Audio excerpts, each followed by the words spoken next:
So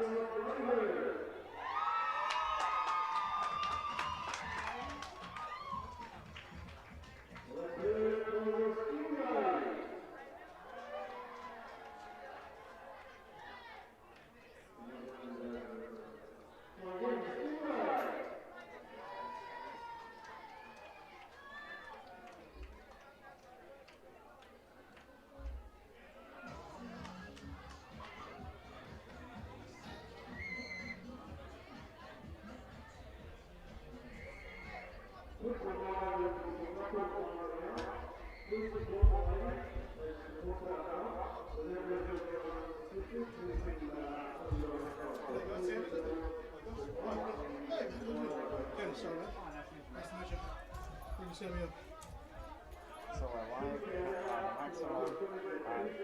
This one is a bit shorter.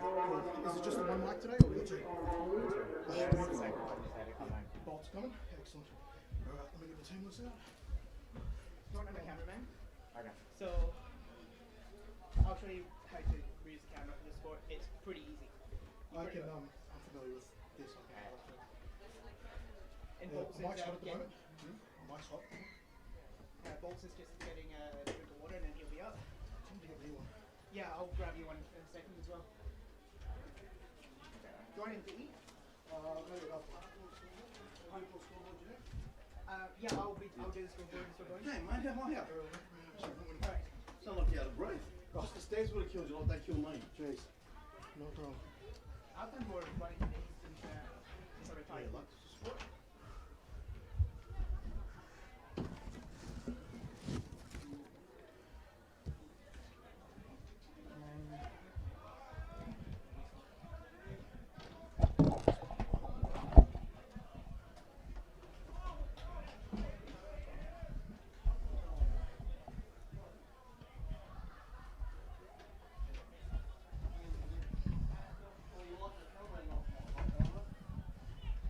Well, this is the important camera.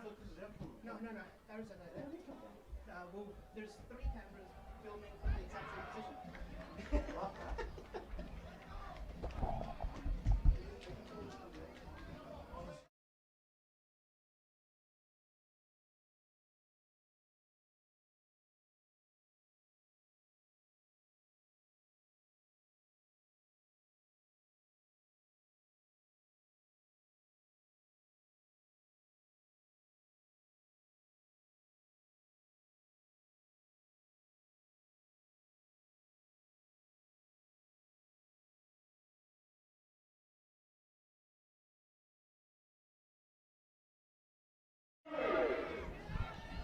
Ladies and gentlemen, it's been a long time between drinks, and I appreciate your company for the first time since Sun Bowl 2020, where we saw these very 2 teams here combating off for the last game of 2020. It is a season away, and now we have the opportunity to see the defending champions, the Bayside Ravens, defend home turf here on their very own field they now call home, here Leo Williams at Carina Leagues Club.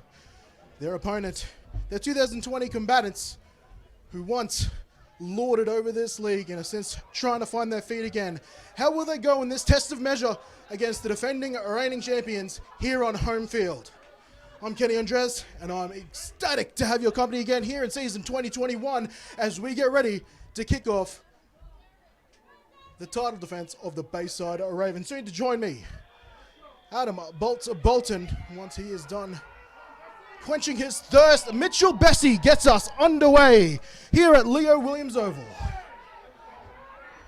And this will be downed, and we'll see the Stingrays first with the ball, running left to right on your screen, dressed in Columbia blue and white helmets, and of course the Bayside Ravens wearing their purple on black. Forgive me if I'm fresh out of breath. I've come straight from another call over it. When Manly had to climb a staunch set of stairs here to get here, as my broadcast partner Adam Bolton readies himself for a wonderful call here in the inaugural game here at Leo Williams Oval. Gridiron now comes to Carina. This Bayside team training here for the last season. Didn't get to play any home games here last year, but have been here since season 2020 after leaving Bulimba Cannon Hill, and then the Bayside region before them. I will take this opportunity to welcome in Adam Bolton. Welcome to season 2021. Thanks very much, Kenny. Great to be here.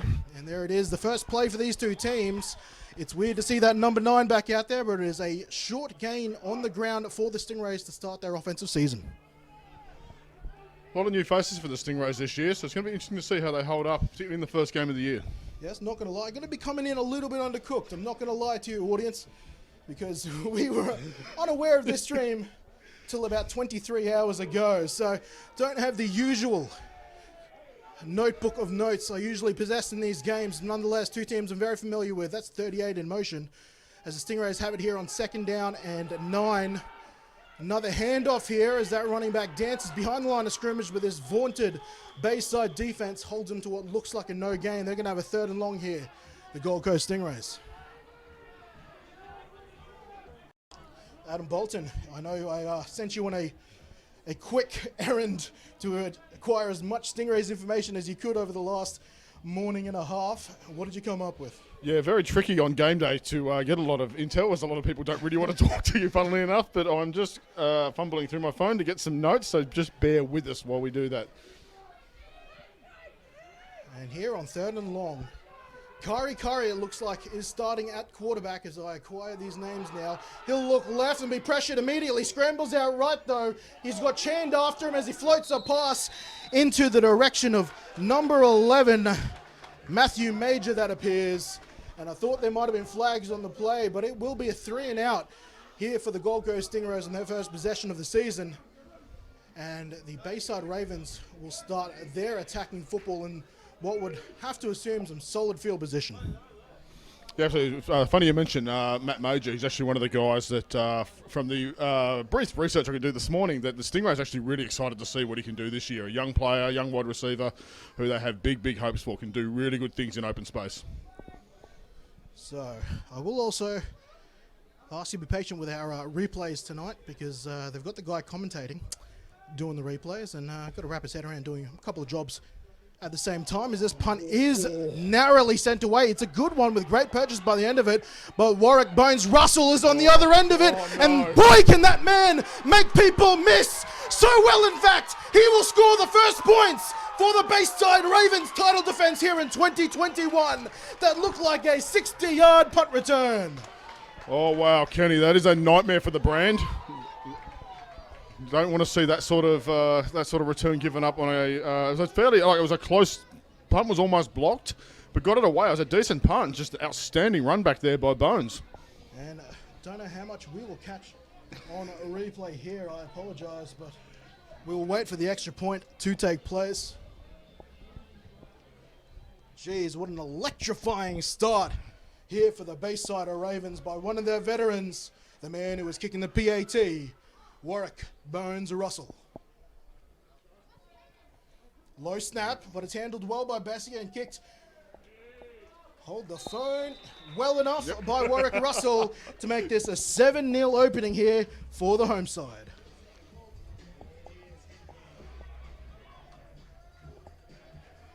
Bonesy doing a bit of everything there. A nice little toe poke extra point kick, which I only learnt this week what that was. Yeah. So maybe a dying art in the NCAA and NFL, but it's still alive here in Gridiron Queensland. And that would be right. Didn't get the back end of that replay. My apologies. I will get better as the game progresses.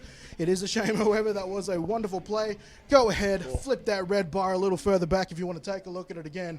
I'm sure it'll be on highlight reels through Gridiron Queensland social channels throughout the week. Oh, absolutely. No better way to start a season, really, is it? Absolutely not. You really cannot. 3 and out, as we have the wonderful Gerard Fitzpatrick operating as our hydration officer here in the booth, claiming here he's done more running today than he has ever as a player.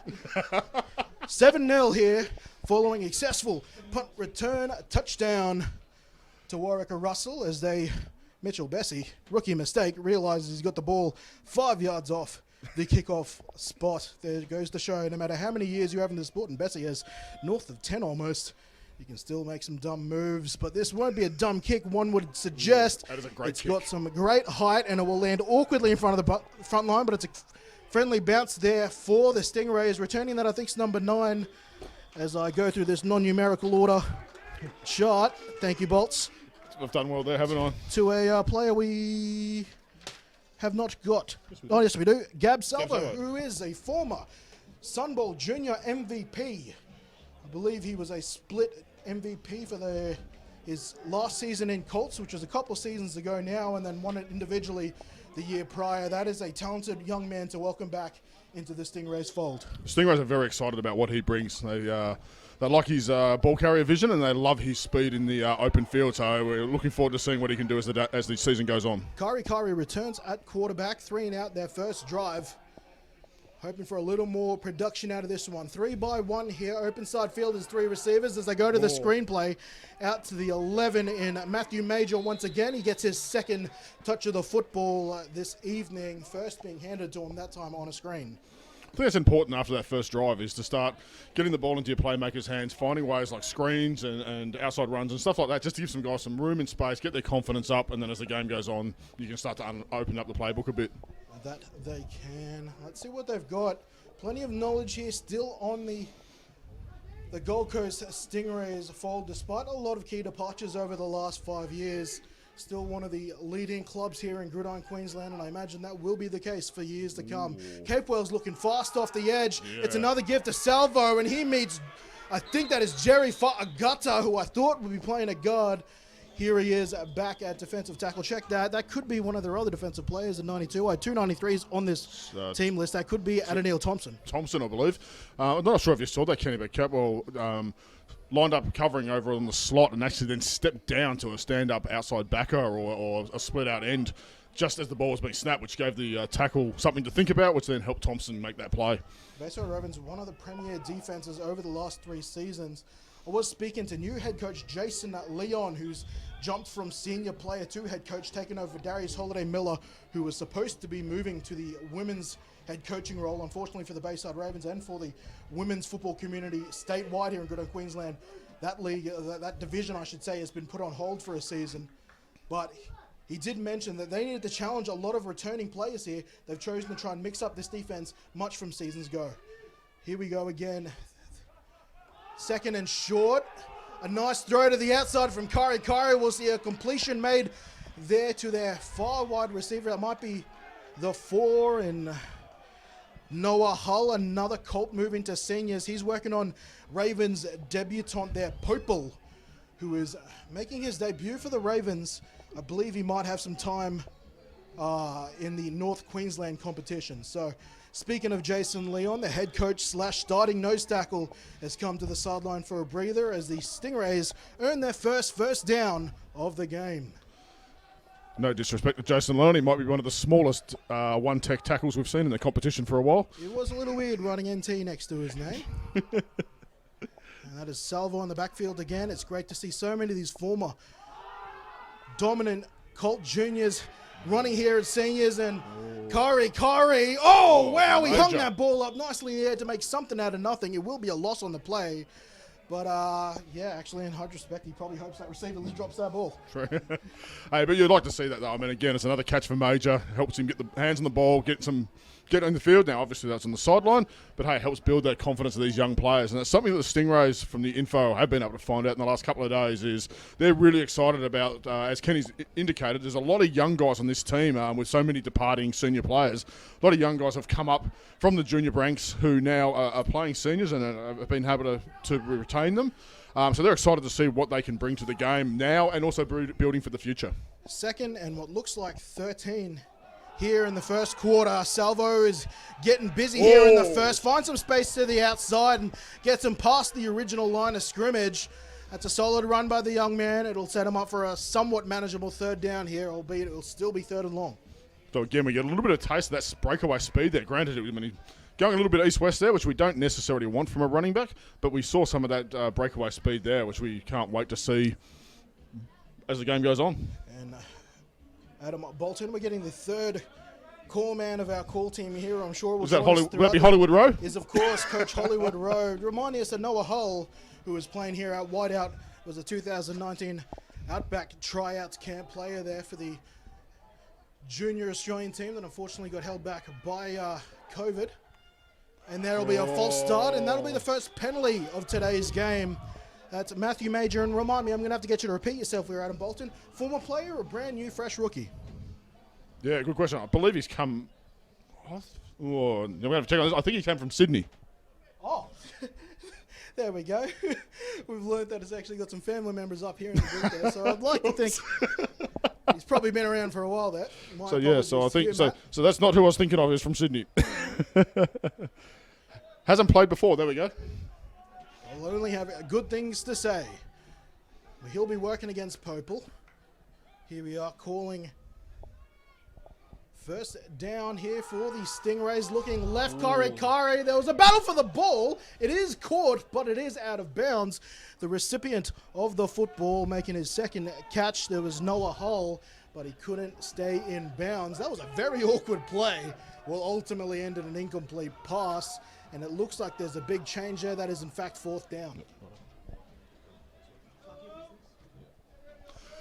I'm really excited to see what this Ravens defense brings this year. Obviously, there's a lot of experience there. And you spoke about before, Kenny, about that. They've changed things up a little bit. And the two edge guys they've got, Thompson and Catwell, they are scary hard to game plan against. So I think they're going to be major problems for the whole competition this year. So I'm excited to see what they do tonight. This team has got, and it's been very common ground as we look at this fourth down punt, and I'll save my thoughts post-punt, because last time we saw one of these, it led to a big Raven touchdown. This one, well, I guess despite that first punt looking a lot better, that one ended up with a better net result. It'll be fantastic field position for Birdtown at the cost of what looked like to be an 8-yard punt. Yeah, as a semi-former special teams coach, I use that term very loosely. Tommy from the Stingrays, formerly Stingrays, will be sitting there shaking his head at that. Yeah, that's rough. I suppose it's better than 6 points. Indeed it is, but to echo my thoughts, it's common ground to see even the best teams come back with close to 50% fresh rookie players, or perhaps Colts moving up. This Bayside Ravens team's easily, by my calculations, north of 60% returning players, all except for one starter, a returning player from season 2020, as that is a good stop in the backfield for the 13. And bear with me as we look for a number 13 on our Stingrays team sheet. Yeah, he's not on it. Well, he makes a stop on the 10. There we go. Who I think is... Oh, it's Jamal Sinapati. Oh, how could I forget Jamal? I It's think he's been too changed long. numbers this year. So I think he's actually always been 13, which Oh, there you go. adds to the embarrassment. Apologies, Jamal. Yeah. He's working against Sorry. Warwick Russell now. Sorry, Jamal. You know I don't coach defense. Second down, 9 yards ahead of them. Darius Holiday-Miller wow. for the first time Oh. in 2021. And here he goes Oh. down the left sideline of Leo Williams Oval and carries his Ravens into red zone territory. Great burst there by Darius Holiday-Miller. Doesn't need a lot of room to make you pay, and in that case, a beautiful hole on the left-hand side. And I've once again missed the replay. Apologies. Darius Holiday-Miller, I'm sure you'll find it with me to forgive me, with it in you to forgive me. Once again, thank you all for joining us here again in 2021. As we look at the field, as the camera's back on the action now, and that is Stegman throwing to Braden Quinn, the tight end, who I think has got in for the Ravens' second touchdown. That he has the young tight end entrenched in the starting position now, catching Jared Stegman's first touchdown pass of 2021. Caught it short on the out route there and took it forward out of Bolton. Great ball. Great catch there on the sideline. Managed to turn upfield, take on the defender, and get in for a good touchdown. That's what you want to see from a good tight end. Big target like that, and able to get yards upfield in a physical situation. Don't adjust your screens. That was correct. I haven't addressed it yet, but that was Jared Stegman wearing number 27 today, opposed to his usual 10s or 3s, as this Warwick Russell kick is up. And this Warwick Russell kick is good for a 14-0 first quarter here for the defending champs. I'm glad you mentioned that, Kenny, because I did actually have a look before that play. I was like, oh, there's a Wildcat package wearing 27. No, wait, that is definitely Jared Stegman. They've unfortunately had a few issues with the delivery of their 2021 kits there, so they've had to try and bring back as many old jerseys as possible to make it all happen. So you're seeing a couple of veterans wearing some different numbers, Jared Stegman being one of those, and that's because young Lockie Amore, the new starting wide receiver, he can only wear that jersey there. It's the only one that fits him and available, so he can't have two players wearing the same number on the field at the same time. So somehow QB1 missed out of the priority list there, and he's wearing the awkward quarterback number of number 27. That's also why Darius Holiday-Miller is returning to his former jersey number 24. 14-0. Still quite young in this football game. The Stingrays already playing catch-up to what appears to be a pretty dominant Bayside Ravens. I think you asked Coach Leon before the game if you'd take this to start the first game of the season. I think he'd be very happy with how his team's looked so far. Indeed it has. And I think Troy Posey would have flirted with the offside call there very quick. But here comes the Stingrays, and that's Gab Salvo, who is going to be a huge part of how the Stingrays move the football, not offensively, but apparently on special teams too. Be interesting to see what adjustments, what changes the Stingrays make to their offense here. I think they showed a little bit on that last drive. Obviously, didn't go the way they'd like, but started to move the ball, get the ball in the hands of some of their young players. I think that's going to continue to be the game plan moving forward. And as they grow in confidence, we'll start to see more yards and more points on the board. First down and 10 here once again for the Gold Coast Stingrays. Kari returning with Salvo.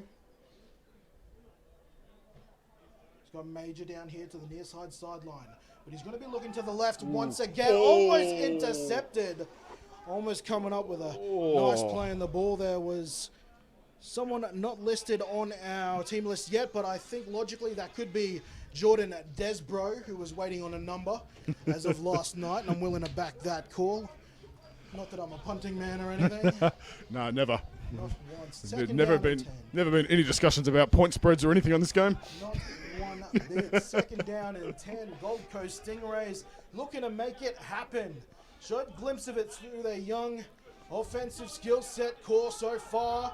Thought there might have been play action. It'll be Salvo sent back at that Ravens defense once more. He can maybe just about get it back to the line of scrimmage. Another third and long here for Kari in his receiving core.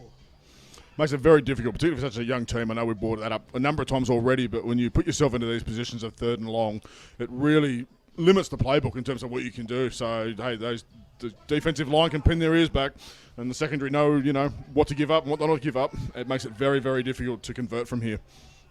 And I tell you what, this Ravens defense is one of those defenses you don't want to be caught in third and long too often with the pass rushes they have. 3rd and 11 is the assignment. Kari claps his hands and wants to get things moving.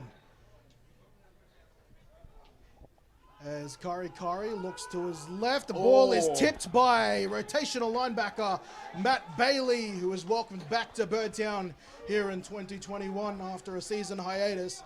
And that is another 3 and out for this Bayside Ravens defense. Ladies and gentlemen, if I do come through a little distant, I apologize. It is something we'll have to handle moving forward. We've got a short lead on the microphone here, so to try and balance, look into each corner of the field and speak clearly into the microphone. Well, let's just say it's a very finesseful dance that I'm still trying to perfect. But it is one that's outstanding to watch. I do appreciate your patience throughout these growing pains. This stream wonderfully brought together by these two clubs here, the Bayside Ravens and the Gold Coast Stingrays. Wasn't supposed to go ahead, but in the last 24 hours, these two clubs have come together to make this happen and try to scrounge around to make things work here with LSB and probably soon to be LSA, I would have to imagine, and myself and Adam Bolton here. So this punt is a better one. It's going to dribble kindly down to the Ravens 23, but it's Chris Clark on the back end of it. And if there's one person more dangerous in the open field than Warwick Russell, it might be the Indiana native, Christopher Clark, who'll bring this ball back to the Stingrays 35, and the Ravens will be in plus territory to start their 3rd drive of the game. Sure, let's improvise. All right, so Ravens here, 1st and 10. Outstanding field position there from Chris Clark. As Kenny alluded to, one of the more explosive players in the competition. I think in previous feeds we've talked about how he's very, very hard to game plan against as an offensive coach. And we see there exactly why. We haven't seen much of him on defense yet tonight, and that would probably be an intentional play by the Stingrays there. Shout out to our director, Sam, as this play is a free play here for Stegman, who'll haul it long there, looking for Troy Posey, incomplete. And we've got our second flag of the day. Hold the phone. Don't have the referees mic'd up, so I'll feel free to talk all I want. Shout out to our director Sam here for LSB, who's just swung this microphone through the window for me to allow to comfortably get off my knees and call this game with a smidge more confident maneuverability. So appreciation where appreciation's due. First down here, sorry, possibly a repeat first down following the, of course, the offside call against the Gold Coast Stingrays. I think it was pretty much all D linemen, I think, on that one. Oh, that means you can share the blame. First and 5 ball at the Stingrays 36. Oh, Stegman can't handle the snap, and he will lose some yardage there. This will be a positive here for the Gold Coast Stingrays, who at 2nd and 10 might be able to pin their ears back as the down and distance starts to work in favour for them. That's just one of those early season issues. Running back goes one way, quarterback goes the other. They'll both put the finger at each other, and they'll iron that out very quickly. Yeah, what's different to a lot of other sports? You talk about all your versions of rugby's AFL. You often get preseason games and that sort of stuff to work yourself out.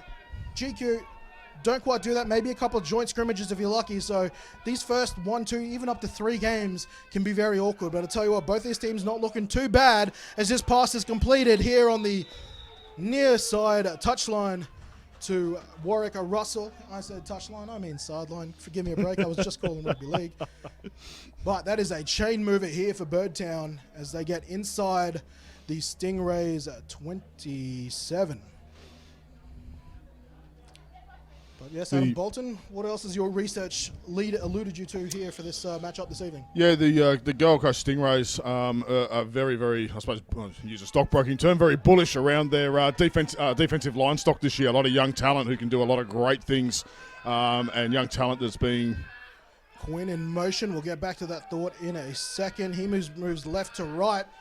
Ooh. And that is another give to Holiday Miller, and making the tackle there from behind is the 90, and not on that team list. I'll check on the other one Lance has supplied me. It's always the fun part of the first round of the season is the different jersey changes and various... And on my quick glance, no number 90 no there, number 90. So young man, I apologize, but wonderful play. Second down and long 6, I'll give it. Stegman wants it. Reverse handoff to Holiday Miller, who'll try the left-hand sideline, and now mystery man and number 90 makes another big play in the backfield.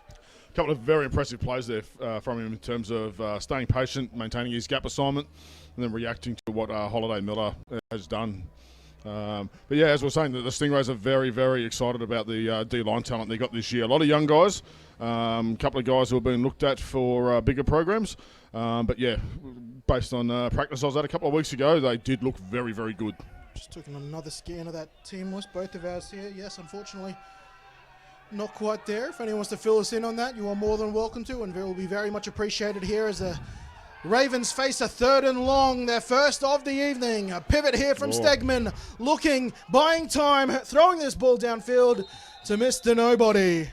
And that will be incomplete, and that will be a successful 3rd down conversion defense here for the Gold Coast Stingrays.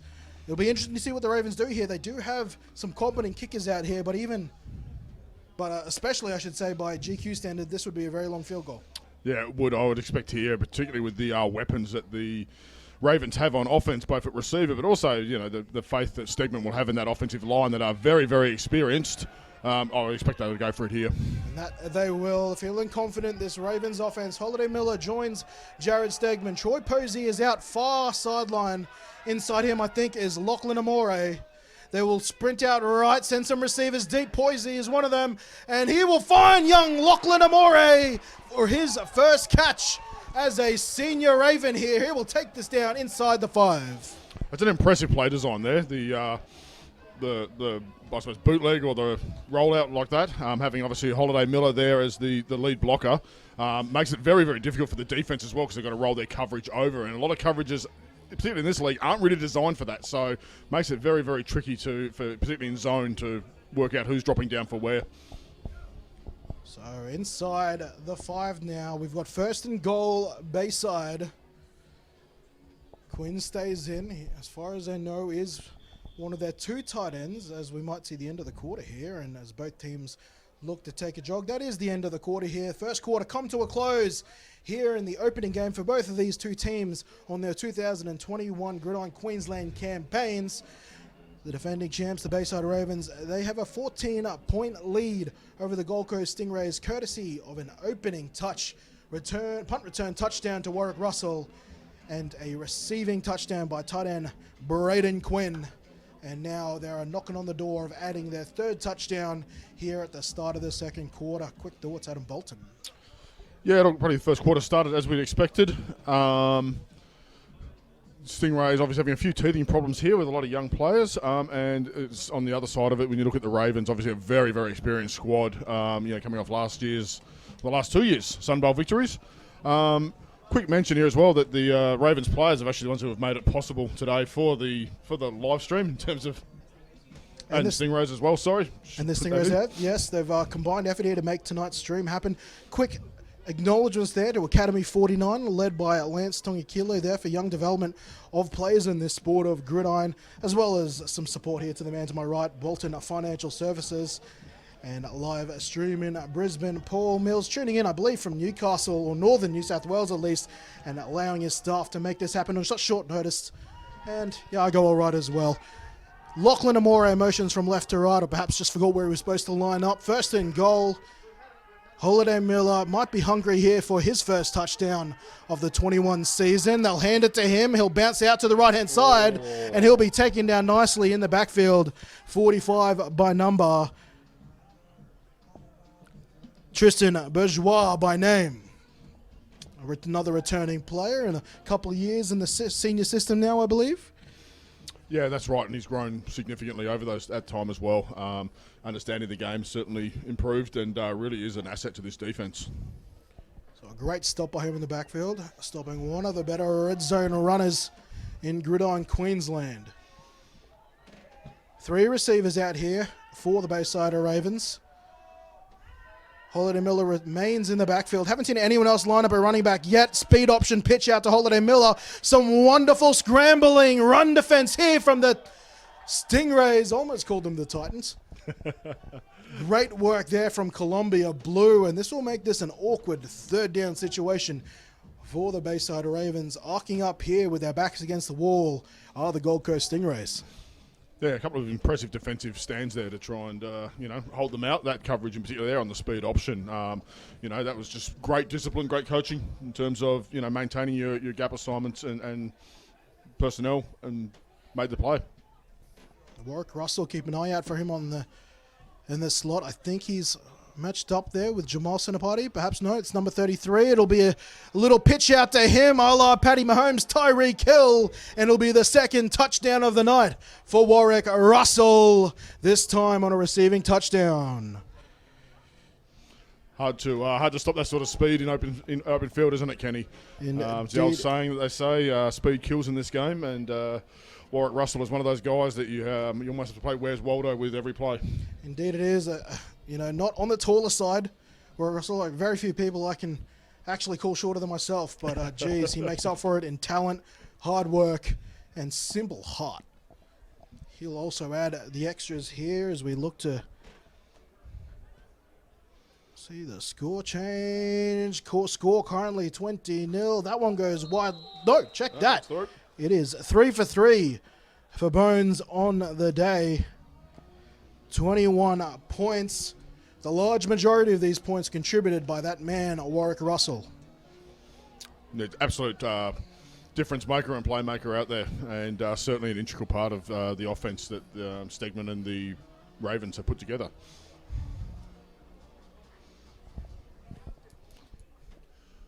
It's interesting to see what adjustments the Stingrays make here, particularly on offense. Defense, although the scoreboard says otherwise, the defense has looked reasonable and shown some flashes and some playmaking out there. It's been the offense that really struggled to keep hold of the ball and keep their defense off the field and take up some time and starve the Ravens of possession. So I think this possession, the Rays will be looking to maintain that ball, get a few first downs, put together a bit of a confidence-building drive and move on from there. And just a reminder for any women who might be tuning in here, it is unfortunate that our women's league is taking a hiatus for season 2021. But if this sport is something that appeals to you, maybe you've been watching it on our various broadcast channels here, and maybe you've come across this stream on our socials. But if it's something that's appealing to you, give it a crack. All teams across Southeast Queensland recruiting for season 2022 as Gab Salvo fields this kick nicely and returns this back to the Stingrays 25. And the Stingrays will come back out on offense through quarterback John Curry. And just on what you mentioned there, Kenny, about the women's competition, although it is on hiatus for the 2021 season, some clubs like the Ravens are actually still got some active players that they're still training with, so they'll definitely encourage people to get in touch with their local clubs or come down to the Ravens, start training down here, and then, hey, see the lay of the land next year. Indeed. It doesn't take much. Feels like only a couple of seasons ago where Gridiron Queensland was the shining light for women's American football, and, it's slight dim for now, but I stress the words for now. As for now, Kari throws right to the hands of Major, pops off those phalanges, and we've got 2nd and 10. Don't know about you, Kenny, I always get nervous when you see balls pop up in the air like that. The old tip drill that you used to do on defence. See, here I thought you'd be excited. As a former offensive lineman, Adam Bolton, I thought you'd be excited. That makes you eligible. It does, yeah, but man, I can't catch and I can't run, so I don't think we want to see that. It's so wonderful. I'm getting some comments coming through, people watching the stream now. Once again, can't express how ecstatic I am to have your company once again here on tonight's Gridiron Queensland broadcast. Much in thanks to the players of the Bayside Ravens as well as the Gold Coast Stingrays. A fumble on the play. I thought it might have fallen back into the hands of the ball carrier, but it is Matthew Bailey triumphantly raising that ball above his head. What a return for Matthew Bailey. What a game he is having so far. Definitely a difference maker there in at linebacker. That was a hell of a play. And Bailey, look, I don't think he would hate me saying this, but you meet the man outside of football, to put it politely, he looks like the type of guy who'd do your taxes, but you strap him up in some pads, put a helmet on him, and he's an absolute animal out there on the field. Yeah, absolutely. A very, very quiet, humble, unassuming guy when you meet him face to face and you see him on the field and you go, wow, that's a different animal altogether. So another chance for this Ravens offense, who's got 2 offensive touchdowns under their belt so far. More asked of this Columbia Blue defense. That was awkward by all accounts. I think his penalty might be against the Ravens. Lockyer Moore for now has his 2nd catch. Another one of those Outback invitees to the junior Outback Australian team. And we will hold the phone here for, by my count, as the 3rd flag this evening. Yeah, I think we've got an encroachment an offside penalty here on the Rays, so I suspect they'll probably decline this, I think. Just waiting for the call now.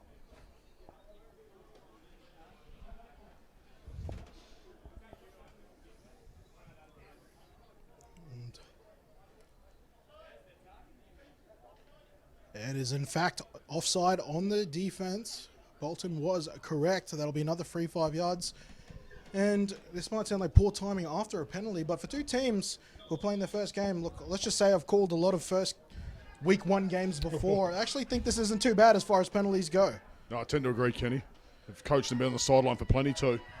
1st and 5 now here for Bayside. Stegman, quick drop off that pistol, and he will complete to Braden Quinn again. Going back to the play they scored a touchdown on in the first quarter. This time just picks them up a handful of yards here, and we'll give him a 2nd and short, I believe. Doesn't move the chains. I am correct. We will have 2nd and less than a yard. I think you make a good point there, Kenny, in terms of, it's week 1, first game for both teams. As you already alluded to, a lack of sort of pre-season or opportunities to have decent hit-outs. I think so far the game's been of a decent calibre in terms of discipline and execution. 2nd and 1, 21-0 in favour of Bayside, who are in the Stingrays red zone as we speak. Holiday Miller in the backfield again. Hasn't been a whole lot of changes to the starters so far, at least on offense for Bayside. A few mixes and matches for the Gold Coast Stingrays. Underneath is Lachlan Amore again. He'll meet up with, I hope, is Napier still in that 19, and he'll tackle him just short of the goal line. Yeah, Dylan Napier making, well, I wouldn't say make the switch from wide receiver to defensive back. He's been doing a bit of both for the last few years, but he certainly looks every year looks more and more comfortable in that defensive role. That's 2 now, and Lachlan Amore taking a very important role you've seen in modern offenses, that crossing receiver, that receiver that has the speed to burn across there, but also the awareness to know when to stop in between the zones. Good for 3 catches so far by my count. First and goal. Stegman wants it. Speed option. Holiday Miller looking for TD1 of 2021. And that is exactly what he gets. Oh, he's threatened a few times today, and he's a very, very explosive player out on the edge like that. And I don't think anyone wants to try and take him on one-on-one. And guess what, Bolton? Let's take a look at that on replay. Oh, we've got to tee it up. What we do? Yes, we do. Believe it or not, much to the chagrin of Paul Mills, who's badgering me from home, but rightly so. There it is, our first successful replay of 2021. Apologise to all the players who made big plays so far through the first 2 quarters. I am slowly getting there as the game goes on. Warwick Russell, perfect, 3 from 3 so far. That's all right, Kenny. I saw both teams will be on their huddle this week, and they'll make plenty of highlight films to get around on social media for us to have a look at. But I'm out here for the fans.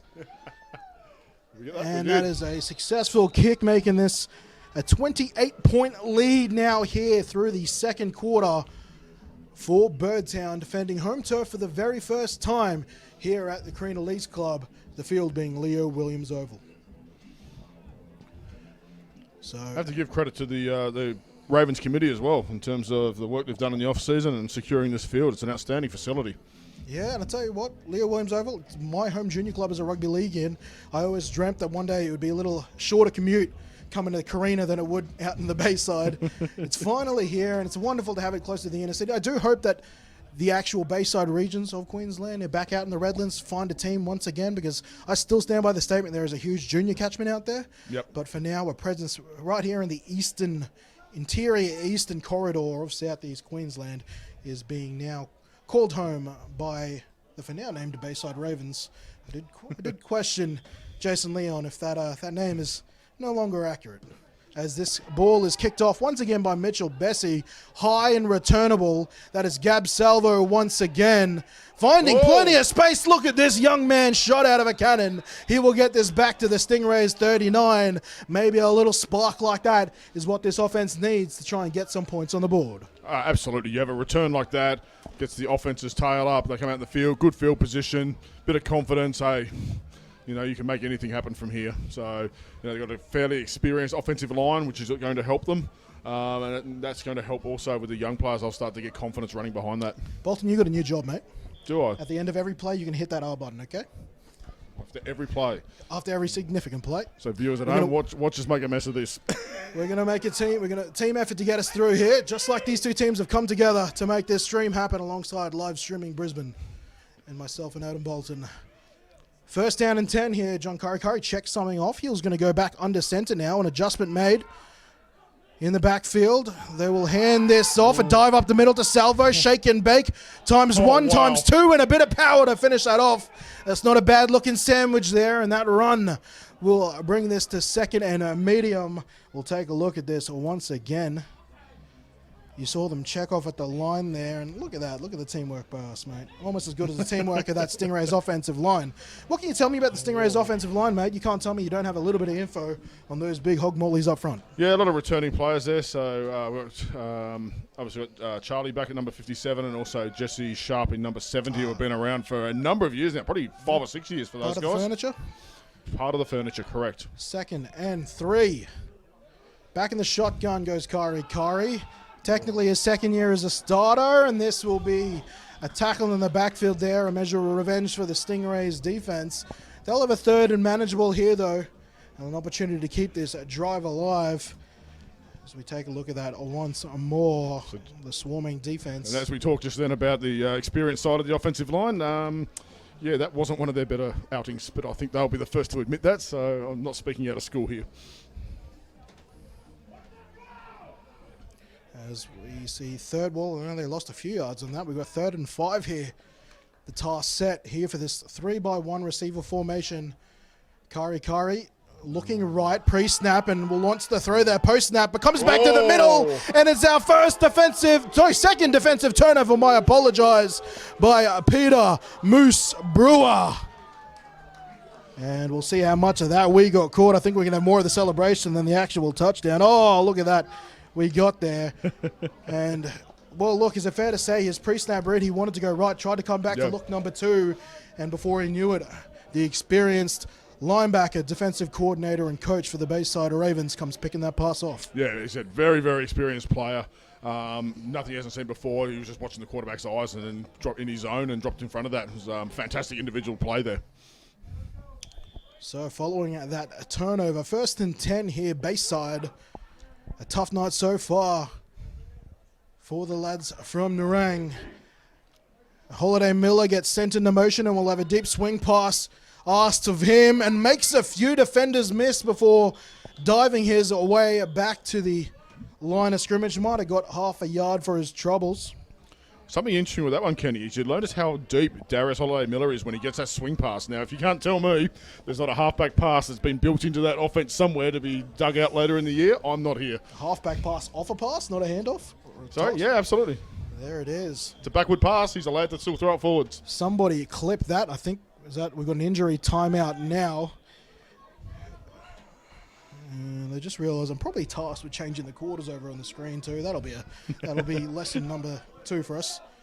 But it is an injury timeout now down on the field. I can't quite make out the play behind number 5 there. Yeah, I didn't 5 is, see oh, that is either. that Scott? Oh, I've got Scott Bryce here. Is it not Scott Bice usually? It's Stock Bice, I believe, but I think it's actually Ryan Newton. Oh, might be Ryan down. Newton, the defensive tackle. And centre this year. Stingrays. And centre. He's double dutying. Jeez, he's a good kid, Ryan. I don't even call him that anymore. He's definitely a grown man. I think he's 24 or 25 now, but I still see him as an 18-year-old.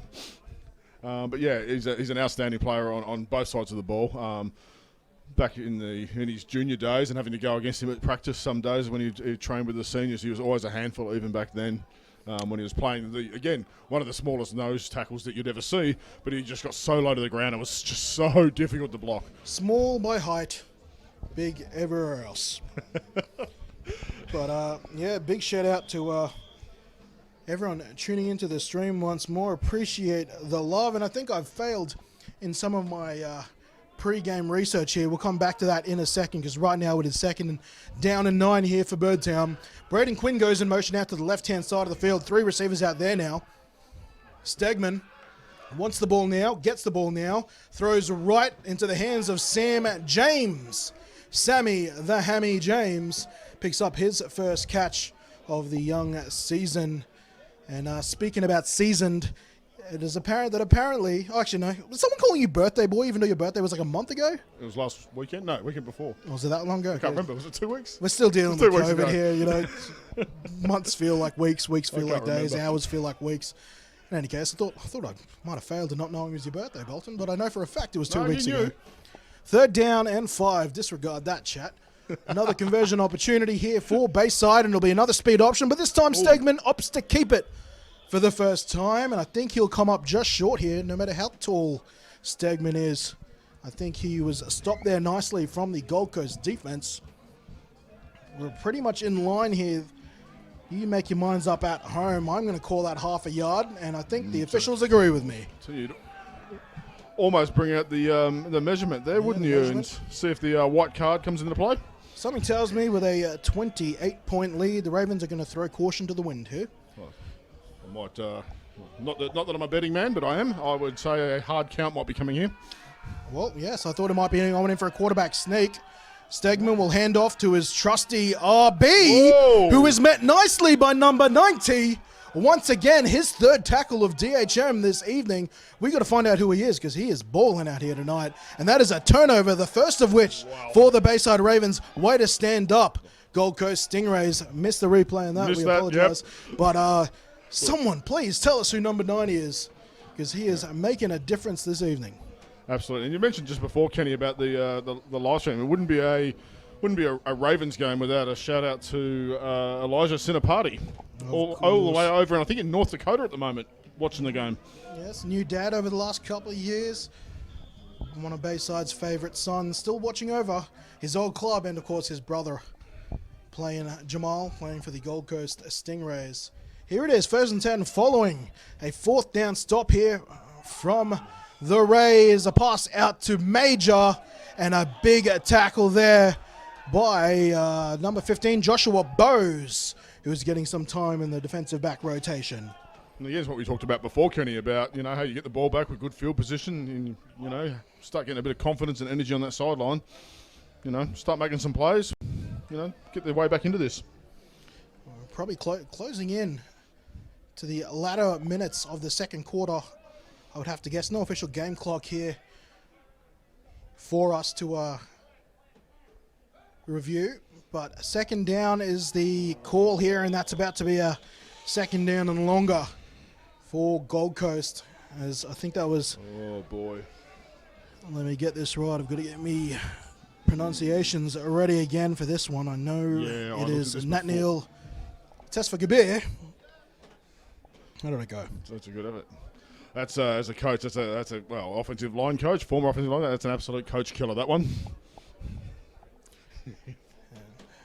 Nice to have you back, Tesfagabir.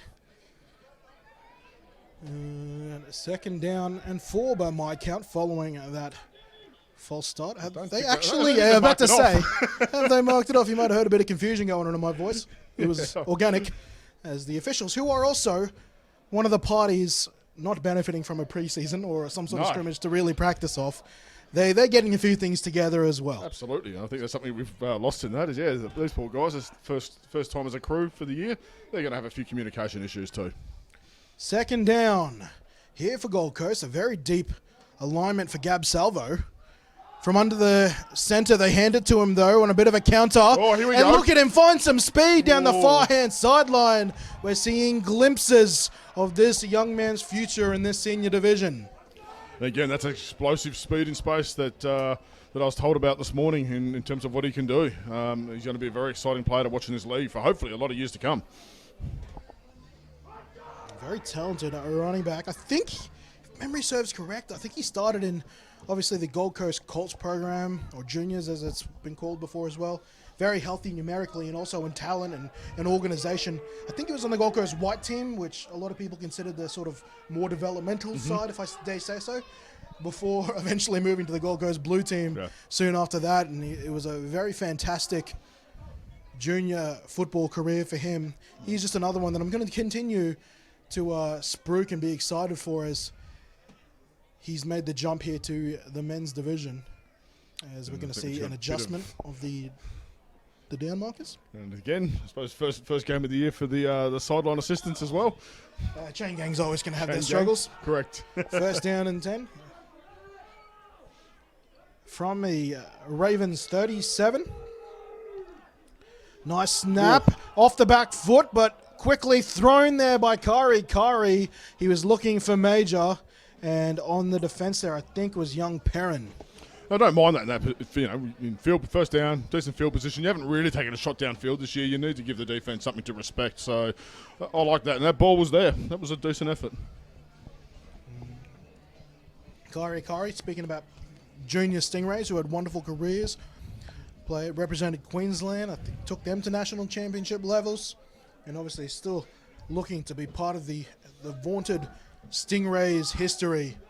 Plenty of titles. The Naughties dominated by Columbia Blue. Second down and 10. A pitch out to Salvo, but he's met immediately by Chand, I think it is, or Thompson, in fact. And they're trying to strip at that ball. I think that's number 70, Joel Maddock, playing all the way to the end there. But check out how quickly Salvo gets met in the backfield. Yeah, look, great awareness there by the defense, great edge control, flow in. I think there was a bit of miscommunication or confusion there on the Stingrays' offensive line. It seemed like there was the story of two halves there of what side of the line was doing what. But yeah, look, full credit to the Ravens' defensive edge. And we're seeing the first timeout taken here. And this is a timeout called here from the Gold Coast Stingrays on 3rd and long. I want to take this opportunity to take this timeout to talk about, once again, about the women's division. It's a shame, particularly for the Ravens, I'm told, about the women's division folding for 2021, because they've got a lot of keen players who are ready to go for this season. But what I love, I'm taking a look at here, and I'm looking at a lot of the female Ravens sticking around, helping out where they can, whether they're running water, whether I'm sure possibly holding chains. A lot of them doing social media, and plenty of them just being an absolute supporting, being a big supporter crew here to the Bayside Ravens men's and the youth program, which probably participated earlier in the day. So it's wonderful to know that they, despite their chance to play being taken from them. They're here still to be a part of the Birdtown culture. Yeah, absolutely. It's what builds a great club, and also there's a number of them downstairs here who are taking part or actively being involved with. I think they call it the Purple Party People. The PPP? Which is their sort of sideline supporter group, which they've started this year, which is a great concept, and I think, more clubs need to do similar to get more people along to games and, make it an enjoyable family atmosphere. Timeout still being taken here from the Stingrays. As our man Sam is fixing stuff that we haven't done.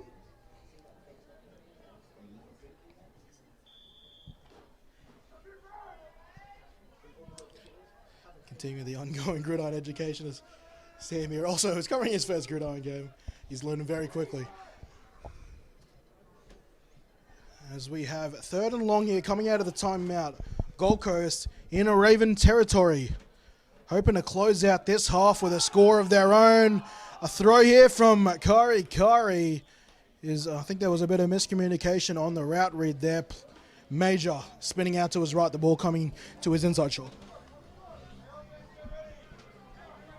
Incomplete on 3rd and long, bringing up a 4th down here.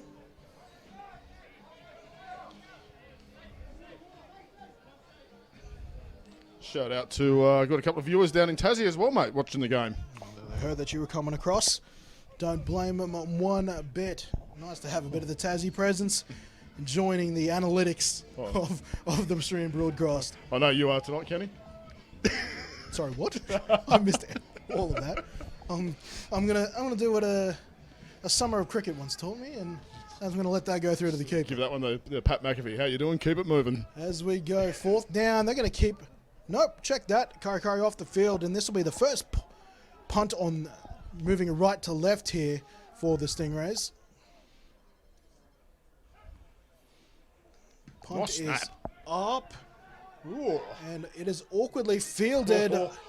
And I think if that is Ben Stokes. So they chose to keep their defense out there, trust the safeties to handle that. I want to double check the punter here for the Stingrays. He's had a pretty busy night so far. It's James, the experienced James Hobby. And something I wanted to bring up with you there. I want to acknowledge both these centers and long snappers tonight. Everyone's done a wonderful job. Very good, yeah. It's first week of the season, and we haven't seen a bobbled snap, and maybe I've put the mocker on this. Haven't seen a bobbled snap. Haven't seen a snap go over the head. Maybe you could say the one that Stegman had trouble fielding, but I'm going to put that on Stegman. I'll back up. Correct. I think it's Matthew Olay starting at center for the Bayside Ravens. I'll have his back on this particular instance. And speaking of Stegman, here he is. 2 touchdowns so far in the half, as we see a timeout, the second timeout of the half to the Gold Coast Stingrays. Yeah, so back to the centre situation.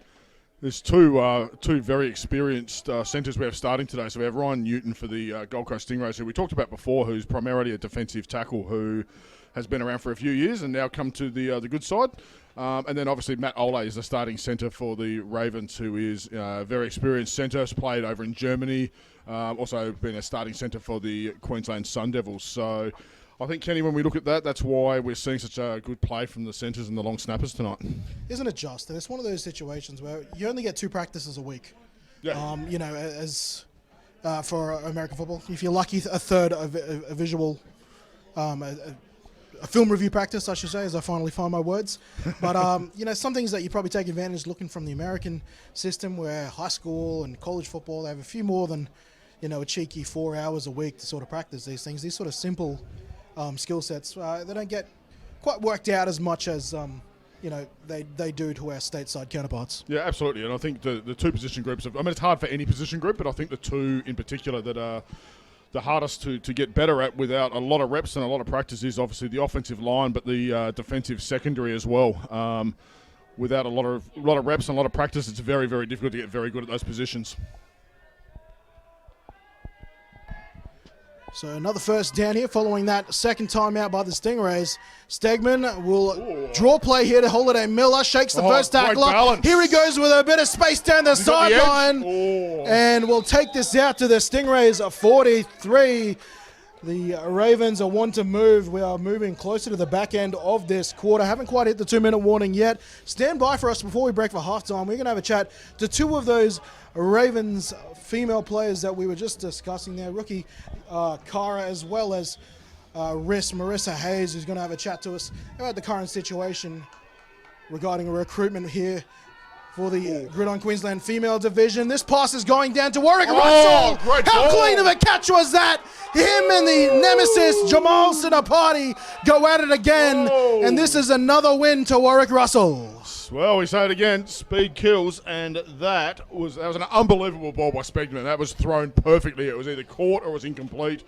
Russell runs onto that beautifully and just foot race to the corner. And as we've talked about, he's such a dangerous weapon. Cannot give him an inch. I found a cheeky. Oh, hang on. Let's go back and Got a take a new look at toy. this in slow motion as hopefully Warwick gives us a bit of time to watch his play once again as he lines up for the PAT.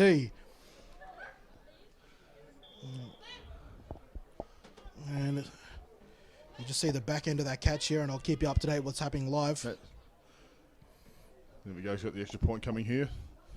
Bessie with the hold. Never in doubt. And that's another 7 here for the Bayside Ravens. 35 points the lead now here for the defending home champs as we get closer and closer to halftime. And if you're the sort of person to play fantasy football, you'd hope you had Russell on your team, and you'd probably pack up and go home if you were playing How many against him. times would you have a player that's catching touchdowns, kicking extra points, and also returning punts for touchdowns for you? This would go down pretty high in the Gridiron Queensland Fantasy Football Hall of Fame if it existed. Oh, absolutely. It's been an incredible game by Russell. I mean, those of us who've watched him for years, probably not real surprised, but it's still a treat to watch him play. It is. Obviously, starting from that Sunshine Coast Spartan system, I remember coaching against him as a younger lad, and it's amazing to see. He probably hasn't grown a whole lot since then, to be honest. But geez, small man makes big plays. All right, so lined up for another kickoff here. Let's see what the Stingrays can do on the return game. And it's Bessie back to kick us off, who is not in the starting lineup tonight. I think preseason attendance has a big factor of that, and finding a bit of space there was Maddie Major, who has also been a prevalent player here on the attacking side for the Stingrays. And here that offense comes out again. They need to try and find an answer, Adam Bolton. Yeah, look, they've been given some decent field position. Like, this special teams game has shown some explosiveness and some playmaking ability. So now the offense just needs to put together a drive, keep the Ravens defense on the field for a while, but also give their own defense a chance to rest. Otherwise, this is going to continue to get out of hand. So you'd like to see a decent drive here or some points before halftime to give you something to build from there. First down and 10. Ball on what looks to be the Stingrays 26. A player in motion is a Major. He'll get a similar sort of play that Russell did, and he'll carry forward for maybe half a yard or two. And we've got a bunch of whistles going at the moment. I think that's a timeout. No, just a timeout. Nothing to worry about there. And during this timeout, I'd like to give a shout out to Feast on Fruit Morningside, who provided the platters here for the raffle here at Carina Leagues Club during this week 1 Ravens Stingrays matchup. So a big thank you to there, the Feast on Fruit at Morningside. And I emphasize again, we got some chats coming to us as we enter halftime. Riss, veteran, wide receiver, defensive end, linebacker, whatever you want to call her. Marissa Hayes having a chat alongside a Raven rookie, Cara, who is going to talk about why she stuck around despite not having a division to play in here in season 2021. Please stand by for that. Plenty of insight to gather. Second down is ahead here for the Gold Coast Stingrays. Good couple of touchdowns. 35 points as soon as I click this push button, will be the score on the screen. That is the lead for the Bayside Ravens. Who's that going in motion? Great protection by the end of it. Can't complete the pass, though. That was headed into the direction of number 86. I believe that's Riku, isn't it? Is that Riku Hataya still floating about? Yeah, I think he's retired more times than Brett Favre. Every off-season, retired, I'm done, my last game. It's a long-serving veteran of the Stingrays, and then pre-season just about sort of wraps up. He gets the itch again and comes back. I've used that joke too many times with too many players now, especially players out of your mob. Like Chris Mooney. Indeed Shout it out. is. Shout out to Mr. Mooney. 3rd down and a long 11 is the exact amount of yardage this Stingrays offense needs. And it'll be a handoff here as they probably look to kill a bit of clock. Toting that ball forward was Adam Hennessy, who met a wall of purple whose name was Joel Maddock on that last run. Having him come back for the Ravens is a massive, massive addition to that defensive line. He's an outstanding football player. Has played a fair bit over in Europe. I think he played some JUCO by memory. Yes, he did. Arizona Western, I believe. Yes. One of the Ravens who went through that pipeline. And for those who probably aren't that au fait with the JUCO system in the US, Arizona Western is one of the powerhouses, so that's no mean feat to go over there and play for them. That it be. And if you want an insight into the JUCO system in American football, go ahead, Netflix. And Last Chance You, the couple of seasons you can suss out. It does come with a language warning. A lot. 4th down. Coach John Brown. Here, and they're going to send out James Hobby to try and punt them out of danger. Almost had one blocked in the first quarter. It ended up being returned for a touchdown. This got out eventually and will bounce very nicely. And we've got extreme late flags here, and I think this could be on the Ravens sideline. Or maybe it's on Jack Capewell. They were the players in the vicinity of that flag being thrown. Jack certainly does. He plays to the whistle, so who knows? Maybe he went a little bit over on that one, but we'll wait to see what the referee comes back to us with here. Again, that punt was almost blocked. That was very, very close. Just checking if we got it. Oh, just missed it, unfortunately. But once again, the special teams unit for the Ravens, they're getting very close to lunch meat on all of these edge rushes.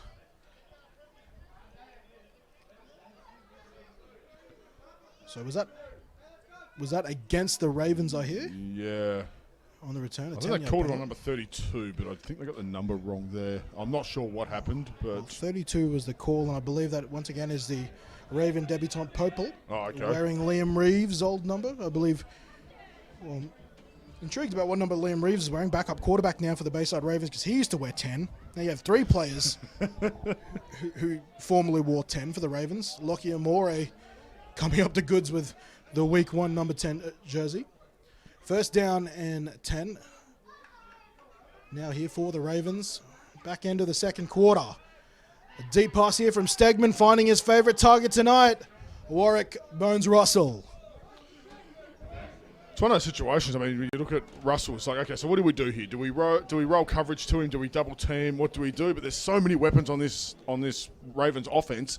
Very, very hard to do that, because then you just, all right, you take him away. Cool, we got somebody else. Just to confirm that, Coach Hollywood Rowe, Arizona Western, yes, of course. The same JUCO as former Raven, Jesse Williams. Troy Posey's gotten deep, but that ball got a little deeper, and that'll be incomplete. A fingertip away from being a big play for Troy Posey. And as we talk about that big play potential of that offense, there's another example. Like, ball just slightly overcooked. Again, that early season, just lack of timing, but he had a good couple of steps on the coverage there. He was gone.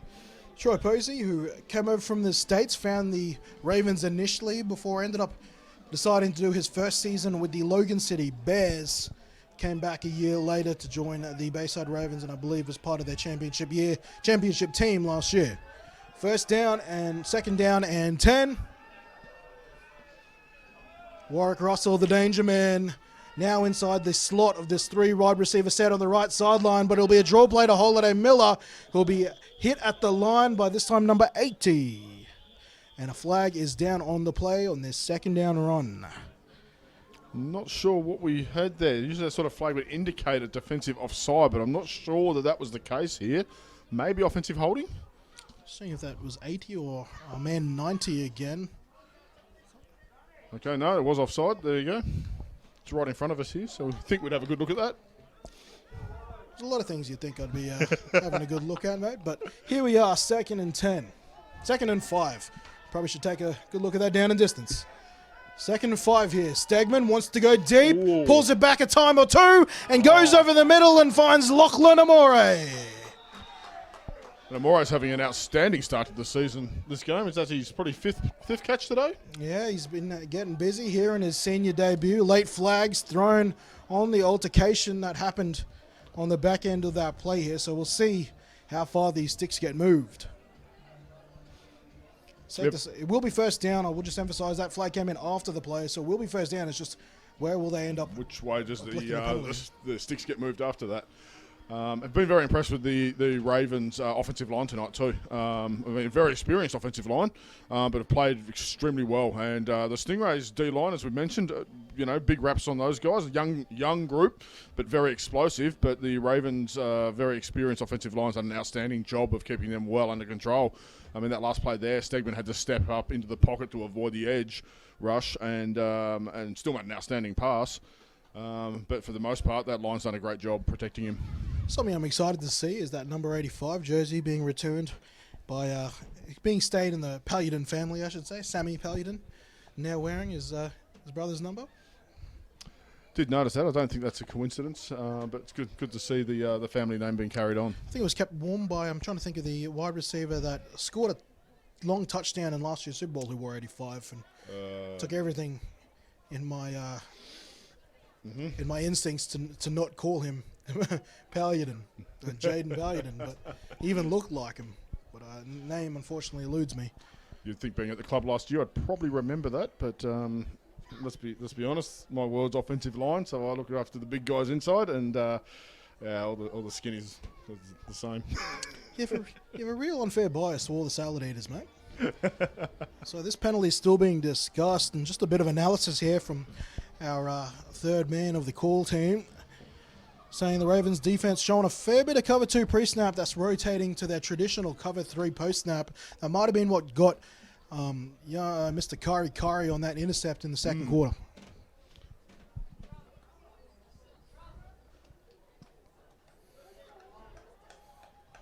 So it looks like we'll be against the Ravens there. I imagine it was something probably to do with the lines of unsportsmanlike or back chat. Yeah, it certainly looked based on the fact after the play, and there's a decent chat about it. It was whether it was taunting or whether it was. So ultimately, out of all that, the Ravens just got a free down. It was second down, I believe, that throw was made on, and they've just gone back to the original line of scrimmage with the fresh set restart. Someone ring the bell. Holiday Miller is not the target. It is Warwick Russell once again. Can't that man move? He is taken down behind by number 80. Who is another one we're looking to find the identity of, but Warwick Russell looking silky smooth here through this first half of football. He must have almost 300 yards total, well, I'll say offense, but special teams offense. He has been just untouchable. Well, you're the man between us who works with numbers. I'll take your word for it. They're inside the red zone now. Stegman on first down is looking for the red zone, looking for Russell. Despite the coverage, Russell comes up with it. Let's not miss the replay on that one because that was ridiculous. Wow. That was amazing.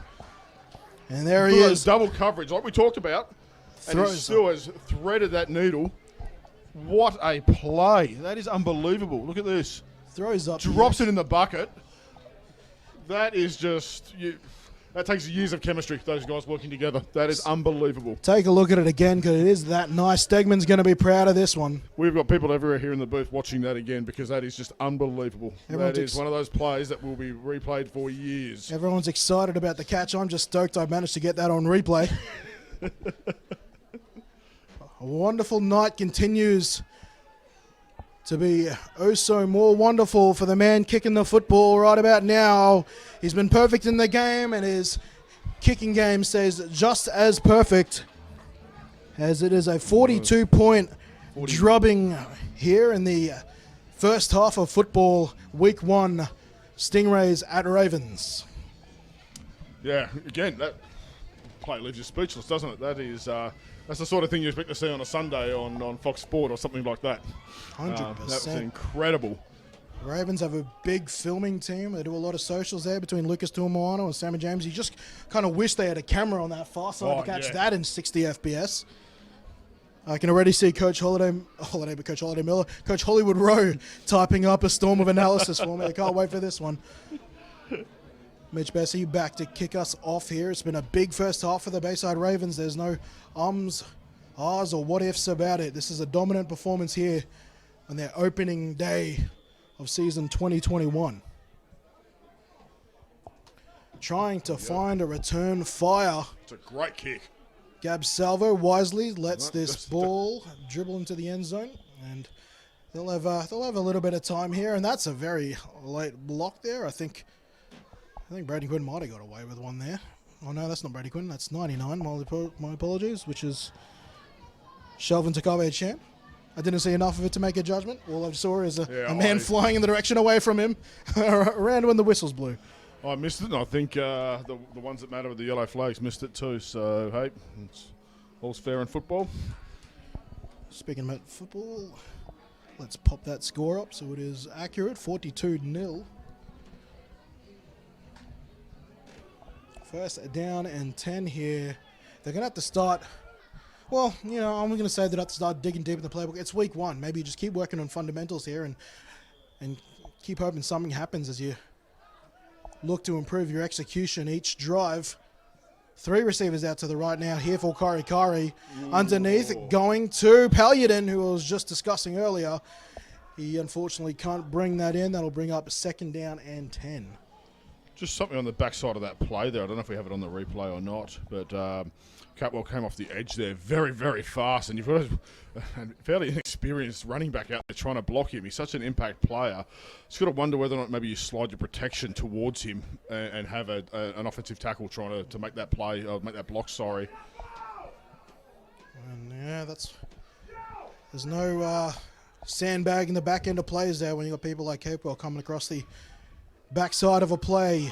This time they'll run towards Capewell and they'll break past him. Gap Salvo, look at the switch of the arms as he moves that ball to his outside arm to allow for the fend. He has been the shining point of what's been a difficult first half here for the Gold Coast Stingrays. They're the sort of runs that, like late in the second quarter here, you know, obviously. I mean, you've got Chris Clark there making the tackle, who's a phenomenal football player, but they're the sort of runs in the second quarter you see the tackle was made, but in the fourth quarter those tackles get missed.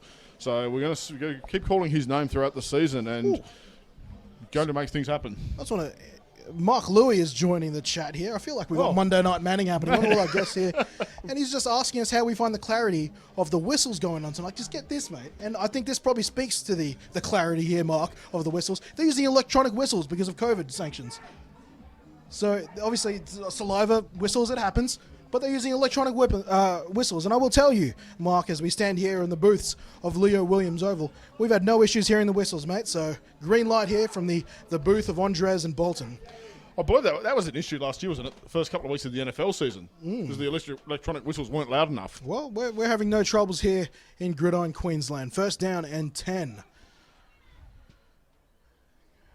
Even split here, 2 by 2. Kari looked long initially, but now has to run. Look, keeping his eyes downfield, looking for a man short, and that'll be incomplete.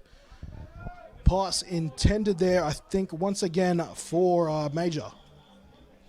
I like that play there from Kari there in terms of, okay, he felt the pressure, got out of the pocket, made something happen, had a receiver present for him. Now, the ball was one-hopped, but, you know, hey, it's the first week.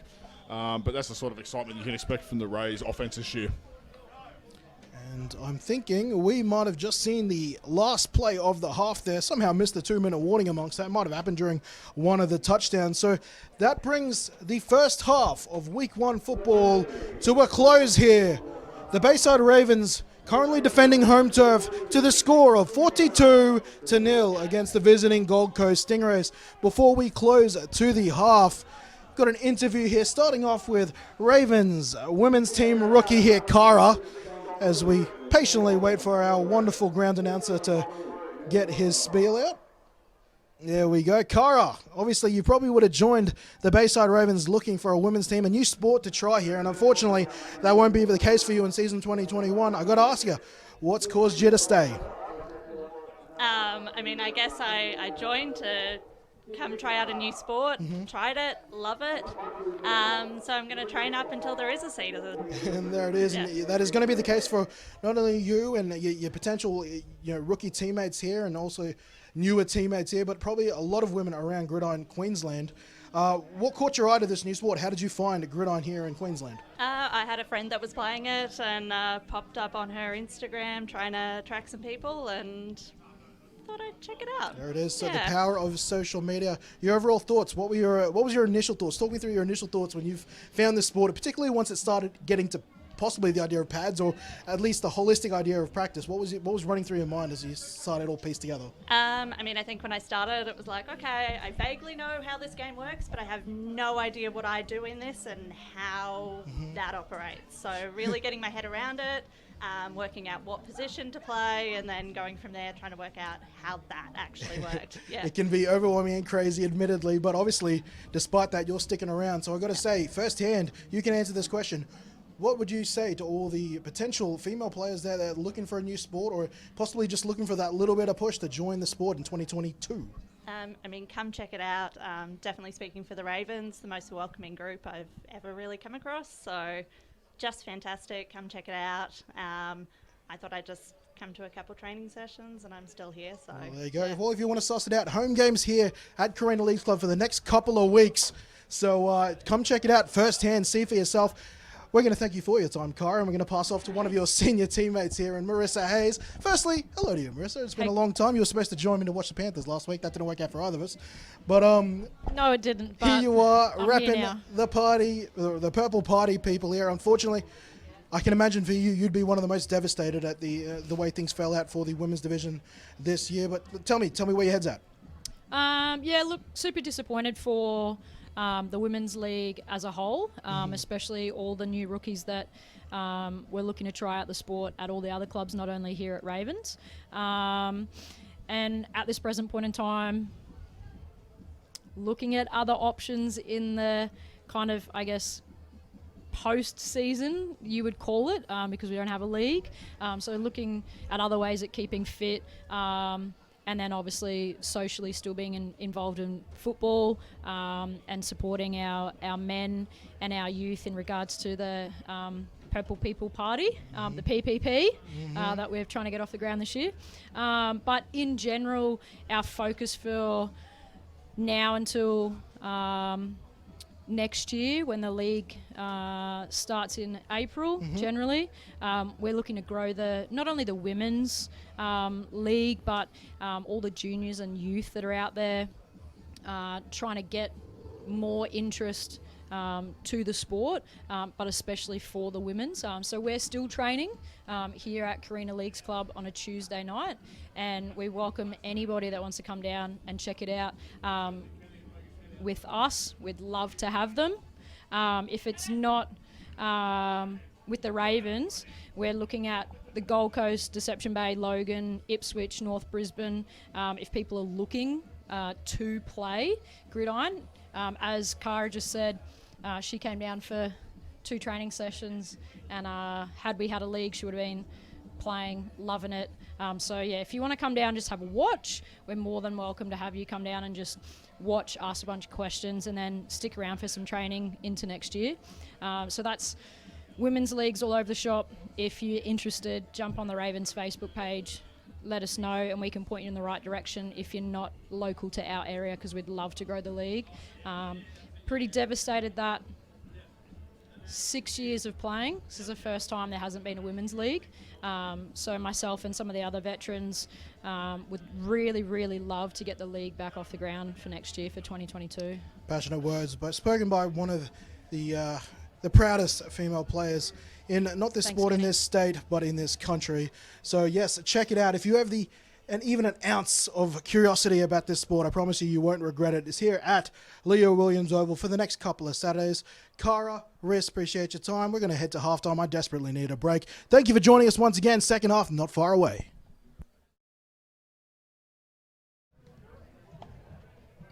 And with a click of a button, we are back here for half number 2, week 1 of Gridiron Queensland. The Bayside Ravens at home against the Gold Coast Stingrays, where they've taken a commanding 42-0 lead through one half of football. Kenny Andres, Adam Bolton joining you in company here for this second half of broadcast On this joint broadcast between the Gold Coast Stingrays and the Bayside Ravens, Warwick Russell has been the story of the first half as Chris Clark brings this football back and is zooming through the centre corridor of this Stingray special teams unit. That'll be wonderful field position again for Birdtown to start half number 2. Absolutely has not been a great game for the brand. It has not been a good... Well, the return game has been good, but for the kicking game, it has not been a good start at all. Chris Clark again, explosive playmaker. And, we've seen it there. Outstanding field position here for the Ravens to start with. Thank you so much for joining us here. Half number 2 now underway. Much and large thanks to all the Ravens and the men's players who chipped in to have this stream. And on the other end there, Academy 49, the young football development program founded by Lance Tonga Kilo to primarily make this stream happen, with help as well from Bolton Financial Services and live streaming Brisbane. First down and 10 here for Birdtown. We've got a lot to cover about the Gold Coast Stingrays in half number 2, including the identity of our mystery number 90. As the chain gang is also adjusting to the third quarter. Direction of travel and whatever else they're trying to work out. There it is, north, south, east, west. Stegman's calling something out. They need one more. They're missing a down counter person or something. We are missing someone. Someone slacked on their duties. It is club responsibilities to provide 3 volunteers for the chain each game. And just to give a shout out to the volunteers at each game that help out with that. It's always it's a taxing job standing on the sideline, and here comes our mystery third down marker. It's another one of those wonderful female players who are still staying around this club. You might have heard the interviews there with Cara and Marissa at the back end of half there, speaking to the renewed, the plan to continue the women's division into season 22. Taking a small hiatus now, but if this sport at all interests you, get amongst it. First down and 10 now. The down markers are set. A quick throw out to the right side of the field. Troy Posey now finally getting involved. Had a missed long bomb in the first half. There he is getting involved early here in the second half. I think you'll find that you'll probably see him getting involved a lot more in this second half, whereas you would think some of the adjustments made at halftime by the Stingrays would be around Russell and the amount of the ball he's seeing. So that's going to give other opportunities here for Posey and the guys to get hold of the ball. Down markers just getting set up here again. So we've got first and 10, very close to first and goal, to be honest. As we've got first and 10, as Adam Bolton said. And they sold that well. Holiday Miller's toting this ball into the end zone with a flag in his wake. I still thought Stegman had the football. Yeah, and I think the Rays D lineman did too. So he sold the fake very well there. Great run there by Darius. Way to finish the run, but it looks like there's some extra business there. And it's a hold on the Ravens. It looks like this is coming back. See if we can listen in to get the number. I think it might have been 89, Braden Quinn. No, number 18. 18, Troy Posey, who just made the catch a play ago. Charged with holding a defender, and that'll bring this a run back. As we didn't get a whole lot of pre-show in the 90 seconds I had running from my car to the booth today. I understand it is week 1 and there'll be a lot of new viewers from their families of some of these players who mightn't have watched before, as Stegman looks left but then throws back to Posey on the screen, and a well done there, done by the outside defenders of the Gold Coast Stingrays. As we take a look at that again, the DB is tackling nicely in that particular instance. So I like the play design here. If you have a look, we had the halfback swing pass out to the left here, which Stegman had the first look at, and then he had also the bubble screen on the play side. Yes, just to finish off my thought, there are a lot of families, partners, friends who might be tuning in, supporting perhaps a new player or a player they haven't watched before there in this sport. Might be a little confusing to you.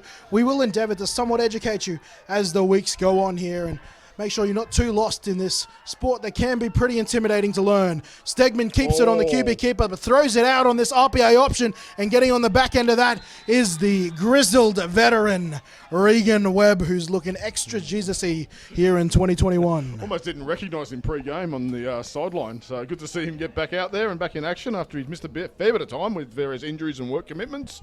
I like this play design too. May have been an O-lineman downfield there, but we won't talk about that. Keep it moving. It is an awkward throw there, throwing with your as a right-hander. Yeah, throwing to short your left, across the flat, body. like that, with that sort of angle. So Very, very difficult and tough for the receiver too. impressive maneuverability there from Jared Stegman, and Mr. Webb getting on the reception list.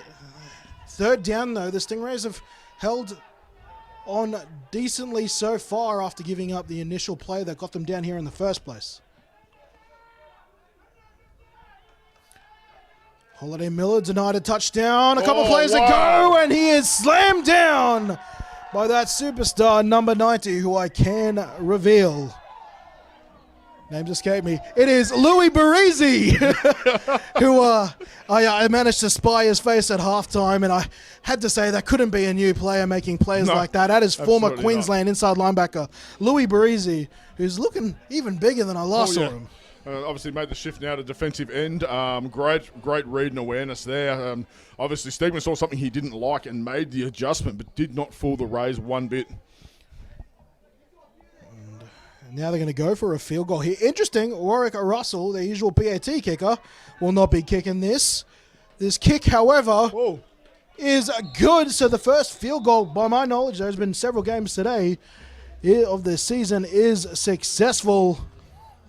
So that's another 3 to the scoreboard there. So credit to the Gold Coast Stingrays, who thought they might have been in trouble here on this first drive, steal up and hold this Ravens offense to 3 points on that drive. Yeah, absolutely. And after such a great field position from that return from Chris Clark, certainly put the Ravens in the box seat on that drive. So it showed some great skill there by the Stingrays to hold them out there and hold them to 3. Number 8 as well is also a former Raven and former Logan City Bear, although I think it might have been the Browns playing back there, I think. Yes. In Nada Togafu, who is playing for the Ravens on one of their Sun Bowl games. I think that was the first year they were in purple, if memory serves correctly. Yeah, I think you're correct there, yep. And he was in that Ravens team that went against...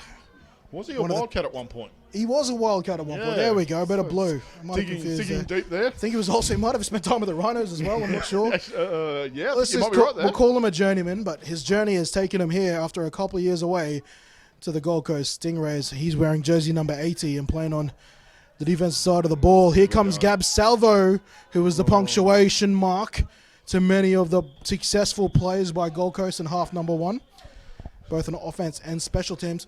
Let's take an opportunity now to delve into the situation of the Brains Trust for the Gold Coast Stingrays. And leading the charge is the man who used to wear jersey number 14.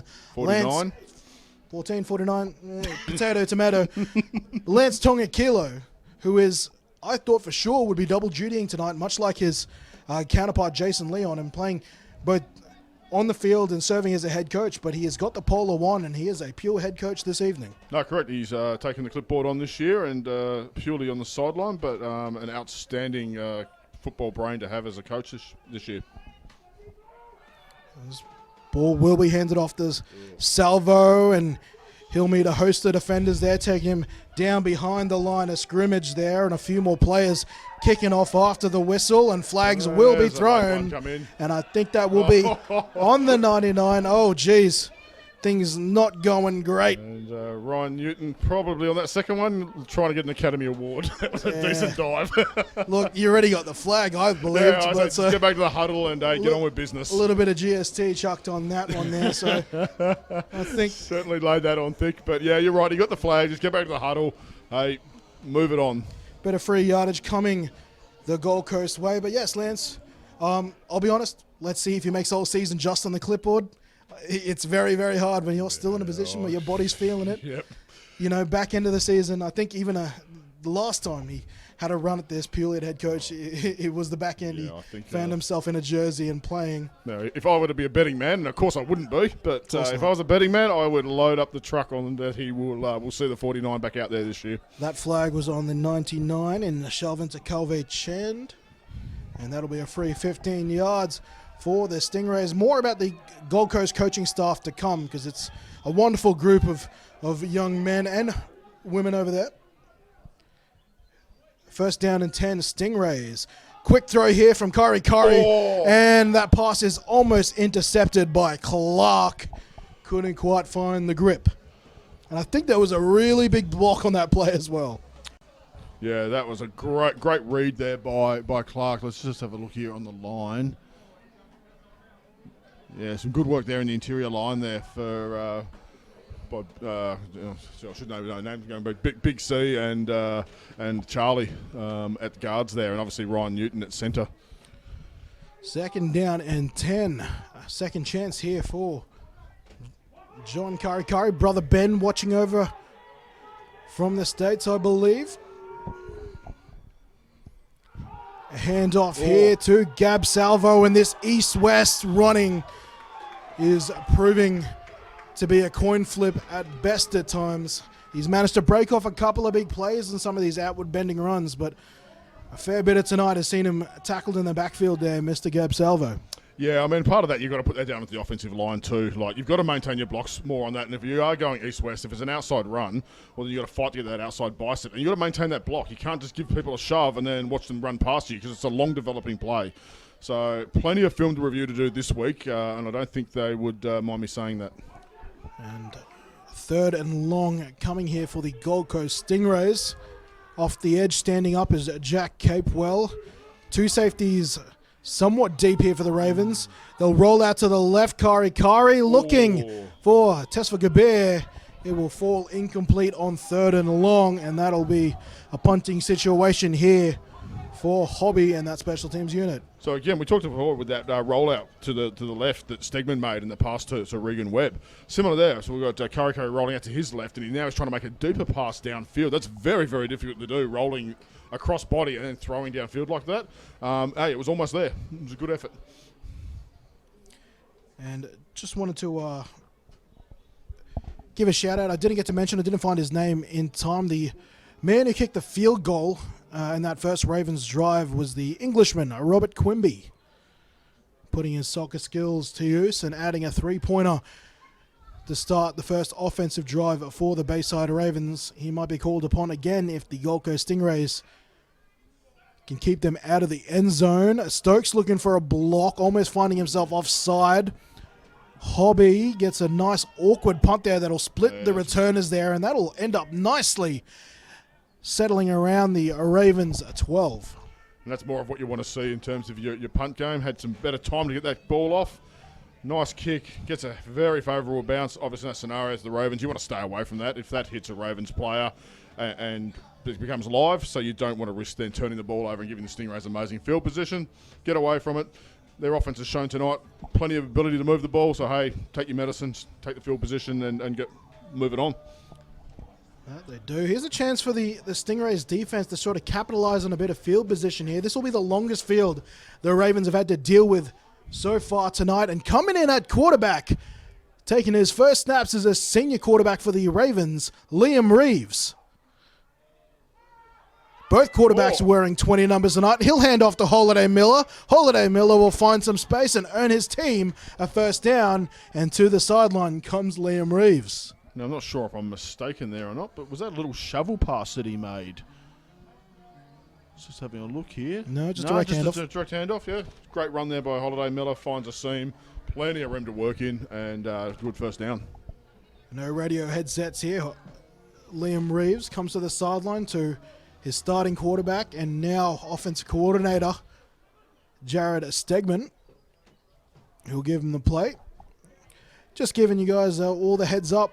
The time on the screen is merely just a guide as this handoff is again to Holiday Miller. How did he shake out of that? Adds a stiff arm and is eventually taken down by Nada Togafu.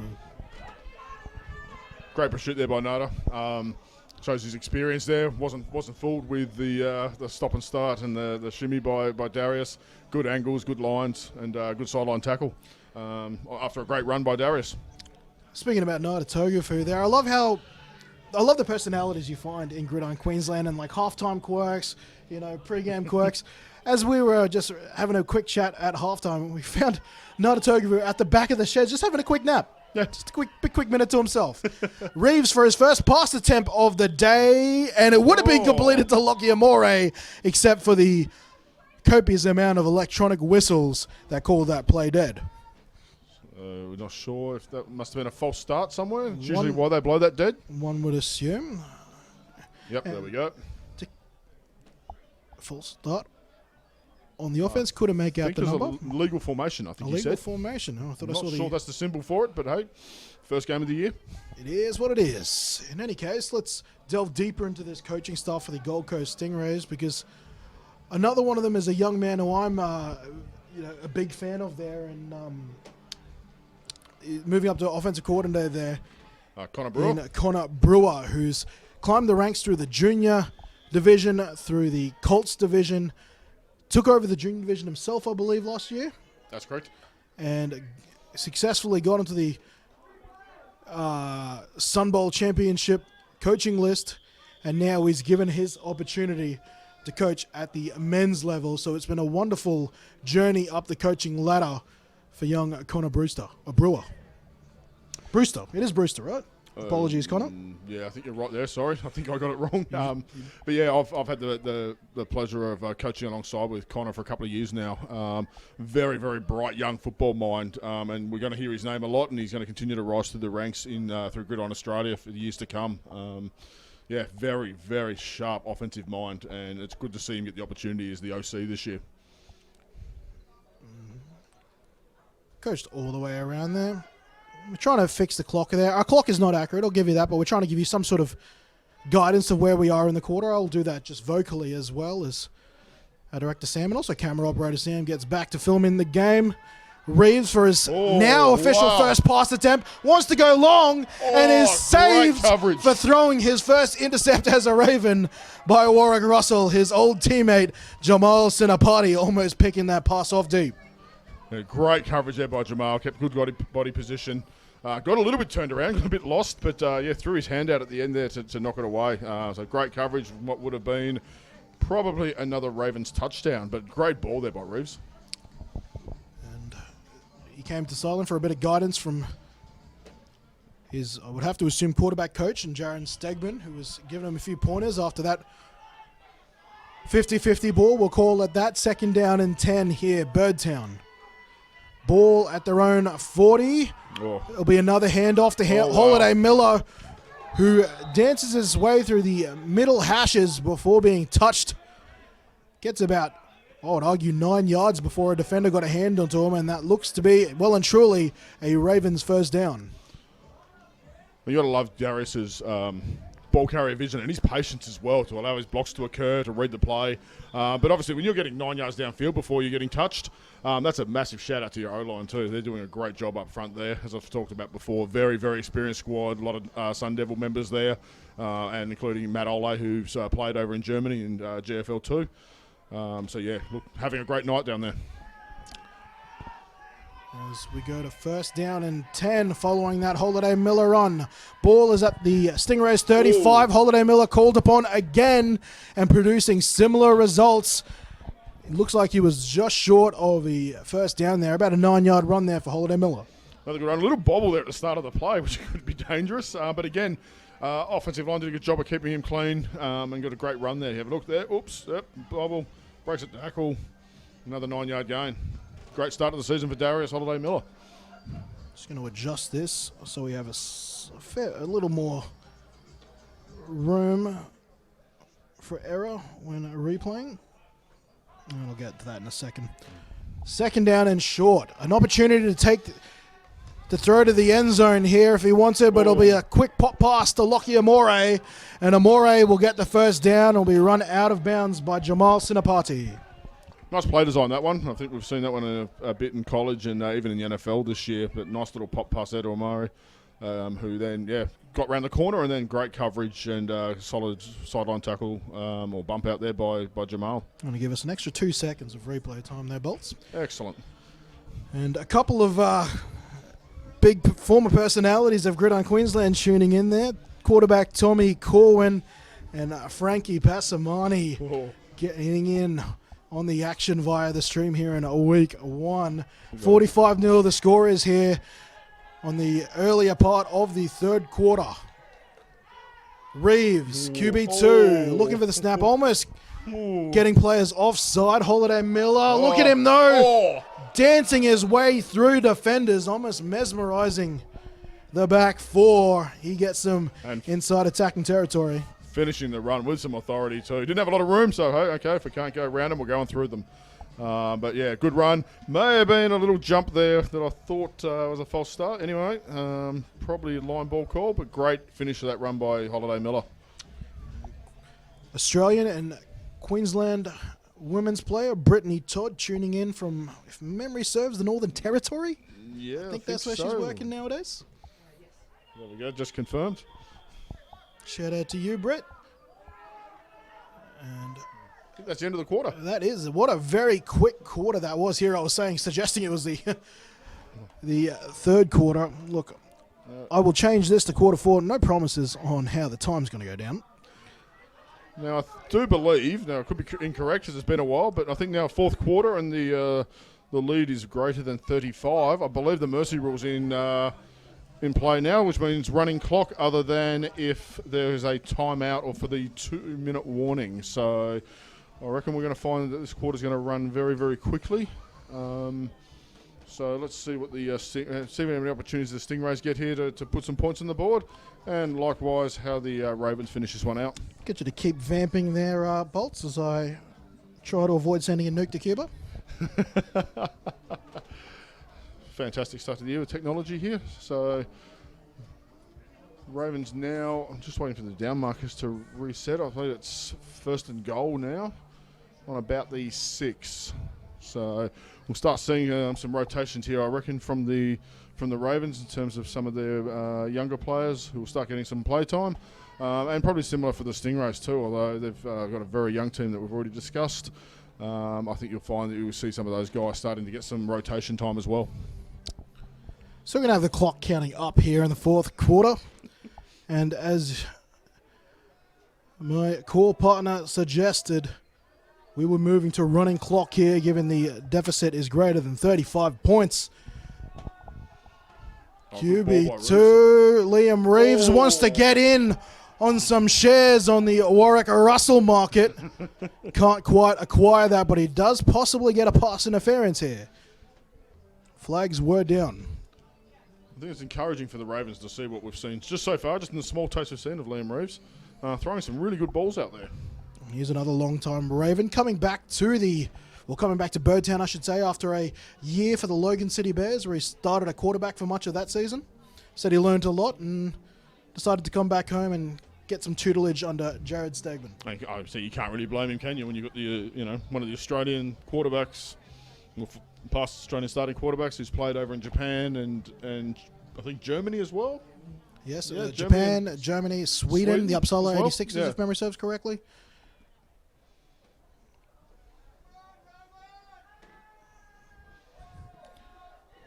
And first down and goal. Braden Quinn this time coming across, and this play also called. Was I right in saying that play was called dead? Yes, it was. Because I heard a lot of. I thought the Ravens sideline might have been misguidedly cheering. It was actually the Stingrays sideline that was cheering the play being called dead there on the offensive penalty. And or is it? Was that? So I see a timeout signal to the Stingrays there. But maybe it looks like maybe it was a timeout to the Stingrays. So no penalty on the play, just a timeout called before the play started by the Gold Coast Stingrays. That's their first of half number 2. A nice little pop at the end of the play there. I think it's what the Stingray sideline might have been getting a bit excited about, although, again, dead play. Now, as I mentioned in the first half here, first home game here for the Bayside Ravens here in their new home, the Carina Leagues Club, Leo Williams Oval, their new sacred ground. They're going to be at home games here for the next 3 weeks. If you're watching this and you're somewhat local, come check it out, because Bolts, am I safe to say that it has been an absolute vibe here at Carina Absolutely. this evening? Absolutely, has been a fantastic vibe.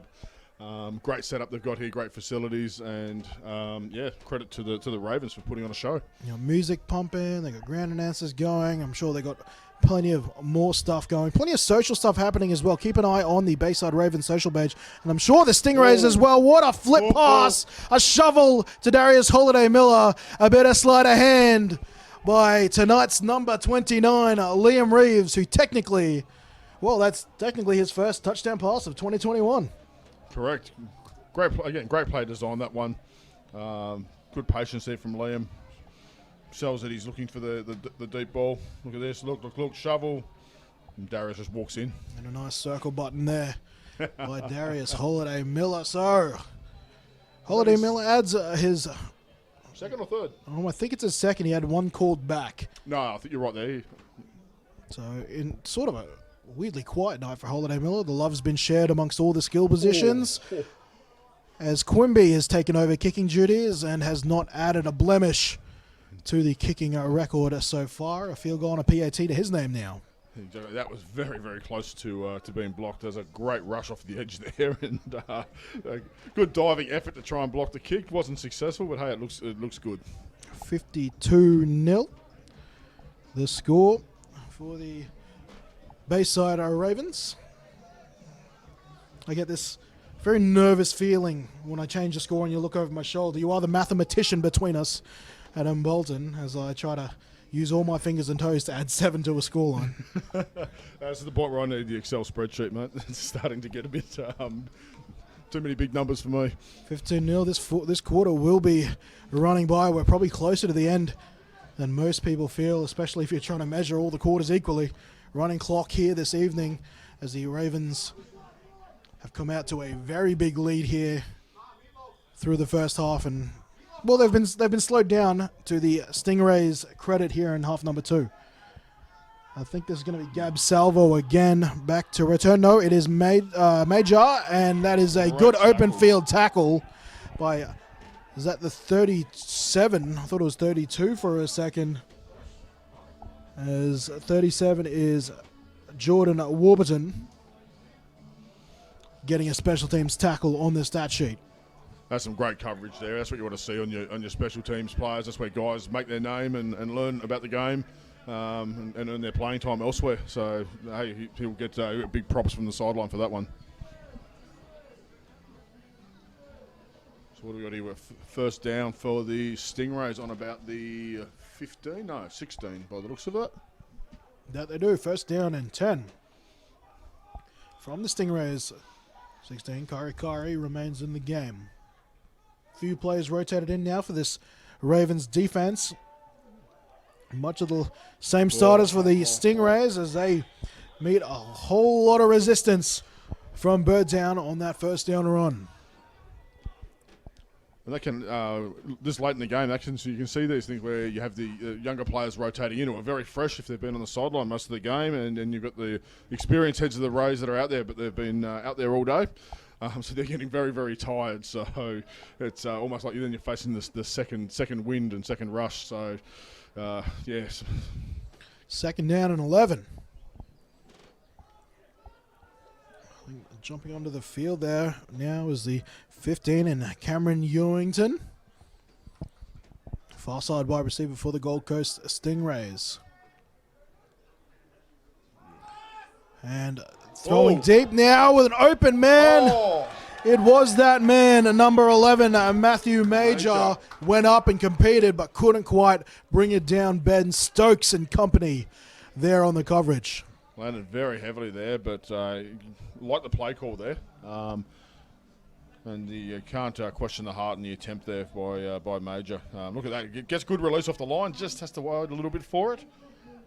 And, yeah, good coverage there by the Ravens safety. And that's dating back even to his junior days there. That is Kari's bread and butter there. The quick release off the line and that deep fade. Something he wants to keep in his quiver for season 2021. A third down now here for Kari and the Stingrays. Looking right to his two receivers. Napier was one of those. Dances himself out of trouble and finds an open Napier. And Napier trucks his way forward for a first down. Excellent work. Scrambling there by Kari and finding an open man. Great work by Kari there to use his feet to buy himself some time, get that roll out, and then find Napier open in space, who fairly certain he broke off his route there as well to get open for him. So great work there. By Napier and by Kari.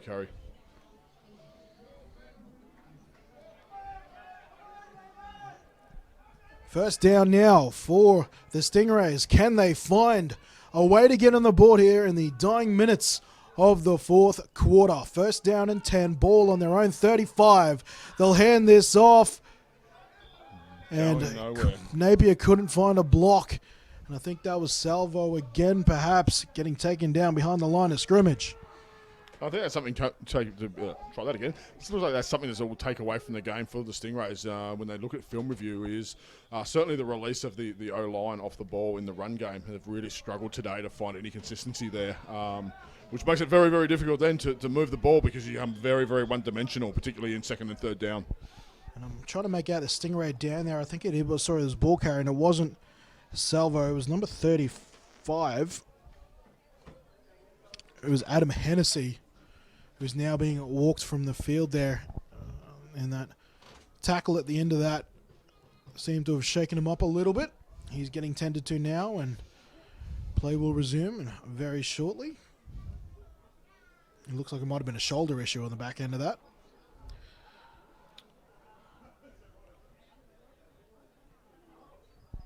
$10 points so far from the Ravens here in the second half. So for those keeping count, a significant improvement on defense for the Stingrays in half number 2, albeit Ravens opting to rotate through a few more players on their offensive skill set. And also their line, it appears. Joel Maddock here on the defensive line. I think that's Lucas Tuamoana as well, making his way for some reps here in quarter number 4. Napier looks short here on the side, but they'll actually go to the tight end on their stick route, number 86. I think that's Riku. Riku Hataya.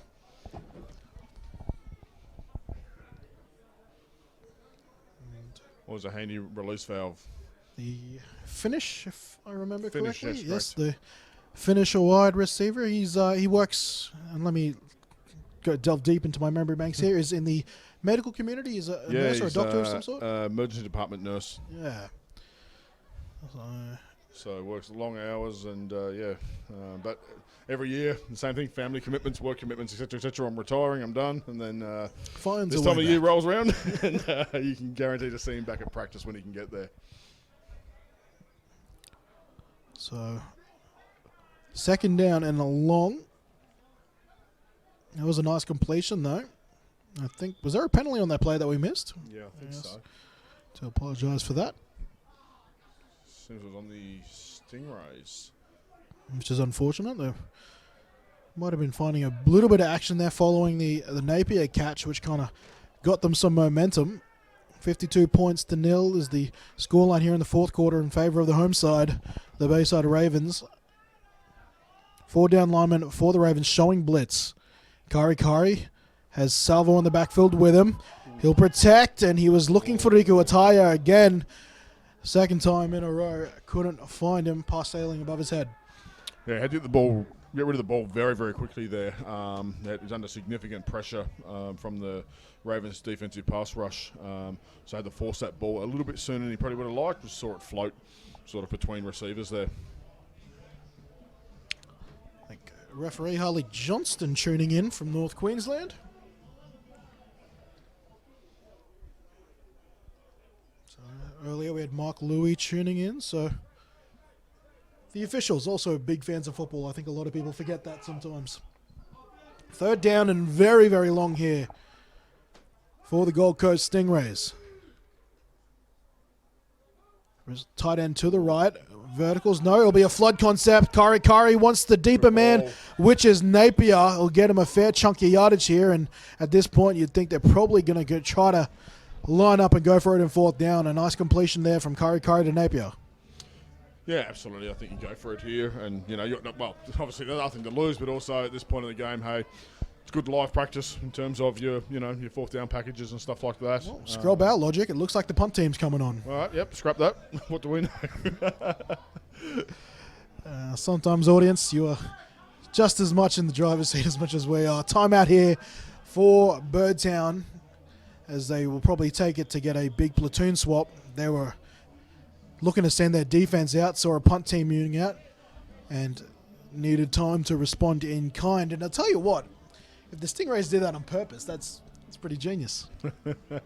And could well have done so. Knowing how Conor operates, that could have been something he's designed, a la Belichick type thing.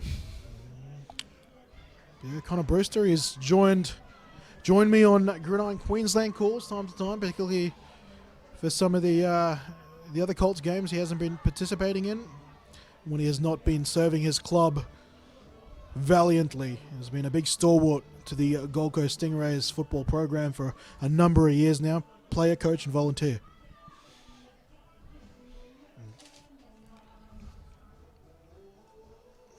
As the music continues, scrub that, as the music comes to a close here, as the Stingrays line up here on fourth down, sending their special teams unit out.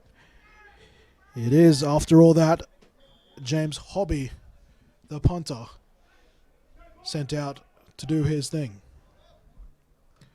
The left boot of Hobby finds a bit of space, and the ball goes sailing out of bounds around the Ravens 31. We'll see where they spot this. But another chance here for the twos of this Bayside Ravens offense to get some points on the board. A couple of rotations coming through. Regan Webb on the field, Sammy James on there. O-line largely staying the same here for the Ravens, though. I still see Jerry Fa'agata, Matthew Ole, the center, staying as is. Before they kick off, though, just another acknowledgement there to the Ravens men's players who chipped in to make the stream happen tonight, along with Lansdowne Kilos Academy 49. Check that out on socials to see what that's all about. Bolton Financial Services, and of course, your broadcast work to you tonight by live streaming. Brisbane ball deep for Jamal Sinapati. Lost the ball in the lights. That's almost twice now Jamal has picked off, or almost picked off, Liam Reeves. And it's good to see Reeves not afraid to take shots. Some may say that, like, this late in the game, do you need to be taking those deep shots? Well, hey, they're just running their playbook. We know how explosive their offense is. You're not a fan of that. Maybe the defense needs to stop it. Liam Reeves, as I said, junior Raven growing up, was part of the last junior Ravens Sun Bowl 2013, defensive captain. Played through a lot of pain in that game. Probably shouldn't have been out there. His defensive coordinator was a madman. Also really good looking, though. 2nd down and 10. As a handoff to Holiday. Is that Holiday Miller? That it is. Miller. How much space are they going to give him? He wasn't touched until he was down to the Stingrays 26. He is finding wide open plains tonight. When the Rays had the line crowded there, O-line do a great job of opening up space, and then Darius just uses his speed and explosiveness to find the gaps and the seams in a very tight defense. Yes, as I said, a lot of people rotating in for the Ravens. Still a lot of the defensive starters out there for the Stingrays, and I think the fatigue is starting to show just a little bit.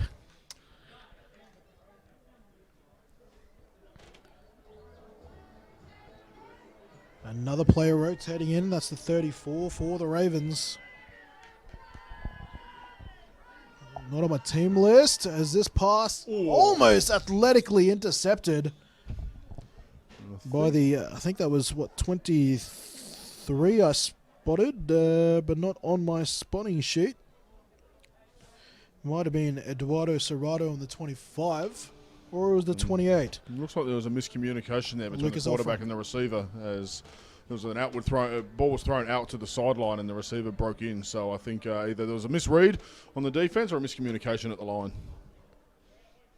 Yeah, Liam Reeves played a couple games as quarterback as a junior as well. Primarily has played his career on the defensive side of the ball. Holiday Miller in motion to the left. They're going to try and drop a swing pass out to him. That they do. He's going to find about 7 yards out of that play, and this will be 3rd and short here for the Ravens as they approach the goal line, possibly for the last time this evening. No, and again, the depth he's getting on those swing passes, although that one he caught forward. I continue to say I think there's some tricks up the sleeve there for later in the season, so you can keep receipts on that one. I reckon I might be on the money there. For those tuning in trying to find the previous scores of today's game, unfortunately, don't have that for you, I'm afraid. I'm sure that will be updated on both Gridiron Queensland socials and their website sooner rather than later. Third down, about 4 yards is needed to keep this drive going. Otherwise, they'll probably line up for another 3. Reeves directing traffic under pressure, though, and he will take a sack. That is the second sack tonight for this Stingrays. The defense, Stegman bumbling a snap earlier. This time getting in on the sack was the number 8. It was another one of our mystery men. I apologize. Not on our roster. But a good job there, getting pressure on Reeves, and they're going to send out the field goal unit here, the Bayside Ravens, to add another 3 points to the scoreline, which currently sits at 52 points to 0. Bayside to hold, Quimby to kick. A PAT and a field goal already in this second half. This is up, and this is short. Needed an extra 2 yards on that to convert, and that will send this offense for the Gold Coast back onto the field with yet another chance to try and get this goose egg off the board. Quimby's range, though, discovered this evening, it appears. I think it's something we haven't probably mentioned tonight, Kenny, is how, I guess, strange it is to see the Stingrays offense being led without number 6 out there, Damien Malloy. I can't believe we haven't mentioned that yet. And Damien Malloy to not be anywhere on that sideline in an official capacity is also quite odd. Yeah. Truly playing the family role now. And quite frankly, I'm happy for him. Damien Malloy has put his body plenty on the line for this sport and this team. So it's kind of nice to know that he's actually probably resting and enjoying a bit of family time and letting that body finally recover. First down and 10, although, I'm not going to lie, do miss seeing number 6 play. Capewell still on the field. He's going to try and speed up the clock here for Kari. It's a bad snap, though, and eerily similar to the end of Sunbowl 2020. Jack Capewell jumps on this football. I'm trying to see if they consider that ball down by Kari as he was trying to get on it, or whether Capewell recovered it. Definitely didn't return it for a touchdown. He was down as he gained possession, if that's the case, but it looks like the offense is coming back on the field. So that was a short-lived drive, I should say, for Kari's offense. Yeah, I think, talking of Damien Malloy, we heard a few times that he was done, retired, we're finished, et cetera. Family commitments, work commitments, stuff like that. But yeah, this year last year rode off into the sunset, and as you said, good for him. There was something different about the way he announced absolutely. his retirement last year. And that was an incredible performance in that Sun Bowl. Wasn't it just? Put his body on the line, which is not unusual for him, but this was another level. First down and 10. Inside the Stingrays red zone, Reeves returns, puts Quinn in motion. And they'll run speed option to the one receiver side, and not a whole lot of space there. A good pursuit from the Stingrays. Yeah, great pursuit and great discipline there by the Stingrays. Maintain their assignments and use the sideline to their advantage. Another narrative we haven't mentioned from our Gold Coast Stingrays notes so far, the addition of a couple of old Thunder folk. The Thunder, of course, like the women's division, just taking a hiatus for now. But Kel and Amanda Housens, the now Housens, I can say. Now Housens, yes. They've dipped their feet in Stingray land, and they're lending their football knowledge to the Stingrays in 2021. Holiday Miller, as we'll get back to that in a second, and Holiday Miller totes this forward for a good carry. Yeah, good run there by Darius Holiday Miller. But yeah, back to what you mentioned about the Housens being over at the Stingrays this year, Kenny. So Amanda's one of those ones who's a very, very talented football player within the women's division, and she's down at the Stingrays this year. She's still training and practicing and whatever else, again, with the hope that we can rebuild those numbers and get the women's competition back up and running again in 2022. And here's a blast from the prize. Greg Stacey tuning into the broadcast there. Greg Stacey, a player from the old green and red Ravens days. Gregors, as he was known as. Good to see some of the red and green era of the Ravens still touching base. Third down. Inches to go.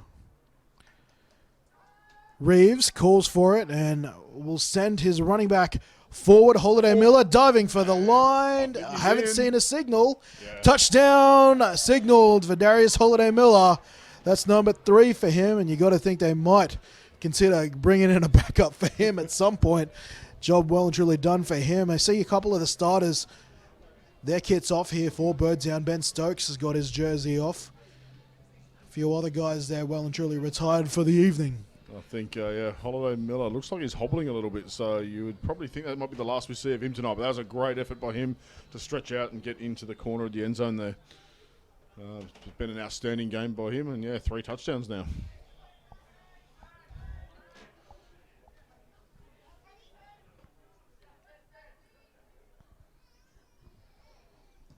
Kick is up. Oh, nope, and we're off. And the streak has well and truly ended here for the kicking game for the Bayside Ravens. Score remains at 58 points to 0. The game shortly coming to a close. Don't have an official clock I can refer to, I'm afraid, but just get a pretty gut feeling that With the the running clock, I think it's can't sort be of far done. away. I think the body language and the energy on both sidelines, I think, indicates that it's probably done. And just another shout out to Feast on Fruit from Morningside, providing the platters for today's raffle here at Leo Williams. And just another shout out to the men's players that chipped in financially alongside Academy 49 to make tonight's stream happen, along with the help of Bolton Financial Services and Live Streaming Brisbane. I think I'll take this opportunity to give you a shout out too, Kenny. It's been a big day for you, doing the rugby league commentary and then getting here tonight and going to do this game as well. As well, starting my day celebrating my nephew's 3rd birthday, which quite frankly was probably the most epic of all the things today. As exciting as it is to be here at week 1, but I'll tell you what, it's lovely to be back. It's lovely to be back. Bringing it back, number 9, Gab Salvo breaks the tackle. Here we go. Oh, and I thought he would find a block that would send him forward.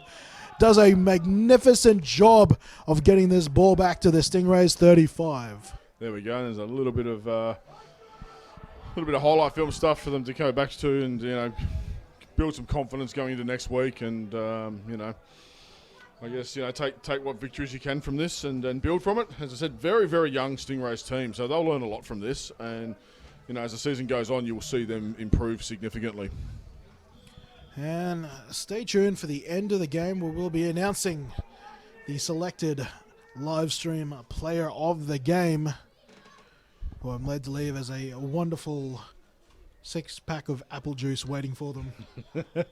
The completion of week number 1. A timeout here to the Gold Coast Stingrays. And that should be their 3rd and final, if memory serves correctly. I think they used 2 earlier in the half. Yeah, I think that is their last. Must be trying to take the last. Probably you wouldn't think there's a lot of possessions left in this game, so take the opportunity they've got to try and get some points on the board. Or maybe they're just trying to run some new concepts and get some film. Oh, and build from. also for newer players looking to get their feet wet. Yeah, absolutely. This is the time to do it. Matthew Major has been one of those players who's definitely sprung some hope out of this performance. Yeah, absolutely. He's certainly made an impact, and he's going to get plenty of attention in weeks to come now when teams prepare to play the Rays. That they do. Kari now with a couple of tight ends now in to help. Napier's one of those. I think he'll be one of those guys playing a few offensive positions this season. And that is a short run there to the number 8, who I believe is a person missing off our team list. And we'll just double check all the team lists sent to me. I think what we see there is, again, blocks not being maintained in what should be a fairly straightforward inside run play. The guys have been going hard all day. There's not a lot of rotations happening there, so they've very, very tired boys on that Stingrays offensive line. This makes sense. Sorry, it was on one of the team lists there. It was a late change from jersey number 7 to number 8. It's Christian Denton, another one of these young Stingray players. Apologise to you, Mr. Denton, for contribution so far, being unnamed. And here he goes again. Denton, a hard slog though. Can't get back to the line of scrimmage. But, oh, Ryan Newton, what has he done? He's clearly captured the disfavour for a few Ravens tonight. But he's one of the nicest guys around. He's one of the nicest guys, but he goes right to the whistle and maybe the very end of the whistle. So he does get under people's skin quite a lot. Yeah, I can tell a few stories of a few games where he's got under people's skin and these sorts of things have happened. So I'm not really surprised he's in the middle of this. Well, he's probably earned as many penalties as he's possibly been up so far. So quite frankly, he's a net positive. Just waiting for the call here.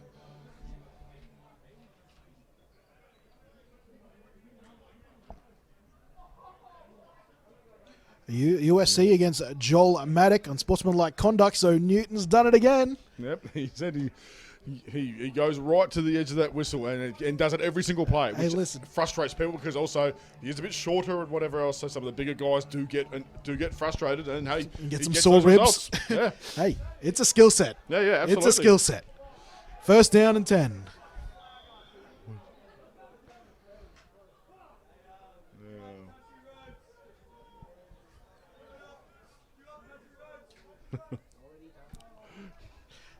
Another take here. Kari will keep. He's under pressure. Is that Desbro? Chasing him down. Checking the team list. It is in fact Jordan Warburton. That's second player of the night for that young man, and a nice open field tackle earlier on special teams. Impressive pursuit there. Very impressive. We talked about Ryan Newton there with how he plays hard to the whistle and goes those penalties. There's a guy who wears, I think it's number 51 for the Ravens, their centre, Matt Ole. Exactly the same. Again, very, very intense football player. Plays to the whistle, but yeah, does get those penalties. Speaking about playing to the whistle, the final whistle has sounded here in this week-on matchup of the Gold Coast Stingrays visiting the Bayside Ravens, where the home side has successfully defended home turf with a 58-0 resounding victory to open their title defense here in 2021. And with that win, they will cue Country Roads for the first time this season, the now adopted victory song for the Bayside Ravens.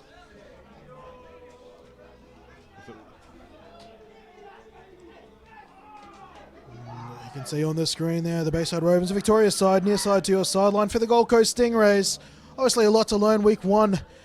Things can look very different from week one to the final week of the season there. And I don't think we've yet ever seen, certainly not in the live stream era, but almost since the 1990s, a final series that hasn't featured the Gold Coast Stingrays. It'll be hard to see them missing the playoffs in season 2021. No, a lot of talent over there, a lot of coaching depth. But they'll learn a lot from this game. They'll also get a lot of good film and a lot of things to work on. And it's a long season. They'll continue to improve as this goes along. And it's our pleasure now to announce the live stream player of the game. And I think we are in agreement here. It's going to wide receiver number 81, Warwick Bones Russell, for an outstanding first half before calling it a day. Oh, absolutely, yeah. Phenomenal first half. You look at those numbers and you'd expect to see those. You see those numbers in a blowout game, like in terms of a day out. But for a first half, it's incredible. 3 receiving touchdowns, as well as a 60-yard punt return touchdown, as well as a perfect record with the boot. An outstanding performance from the man they call Bones. But with that wraps us up here in week one of Gridiron live streaming action. Now listen, we can't promise you when our next game is. It could be as soon as next week. It could be a little further down, and we can't exactly tell you who and what will be in charge of getting this broadcast out. But positive signs are out there, and we certainly hope we will be getting your company over the next season of Gridiron Queensland football, whether it's with me, Kenny Andres, Adam Bolton, Drive Fitzpatrick, or my host of wonderful commentators to come. We certainly hope you join us as we bring you this sport here in Queensland, Australia. Thank you for tuning in. Hope you enjoyed the coverage tonight. And for the first time in 2021, we'll see you next week.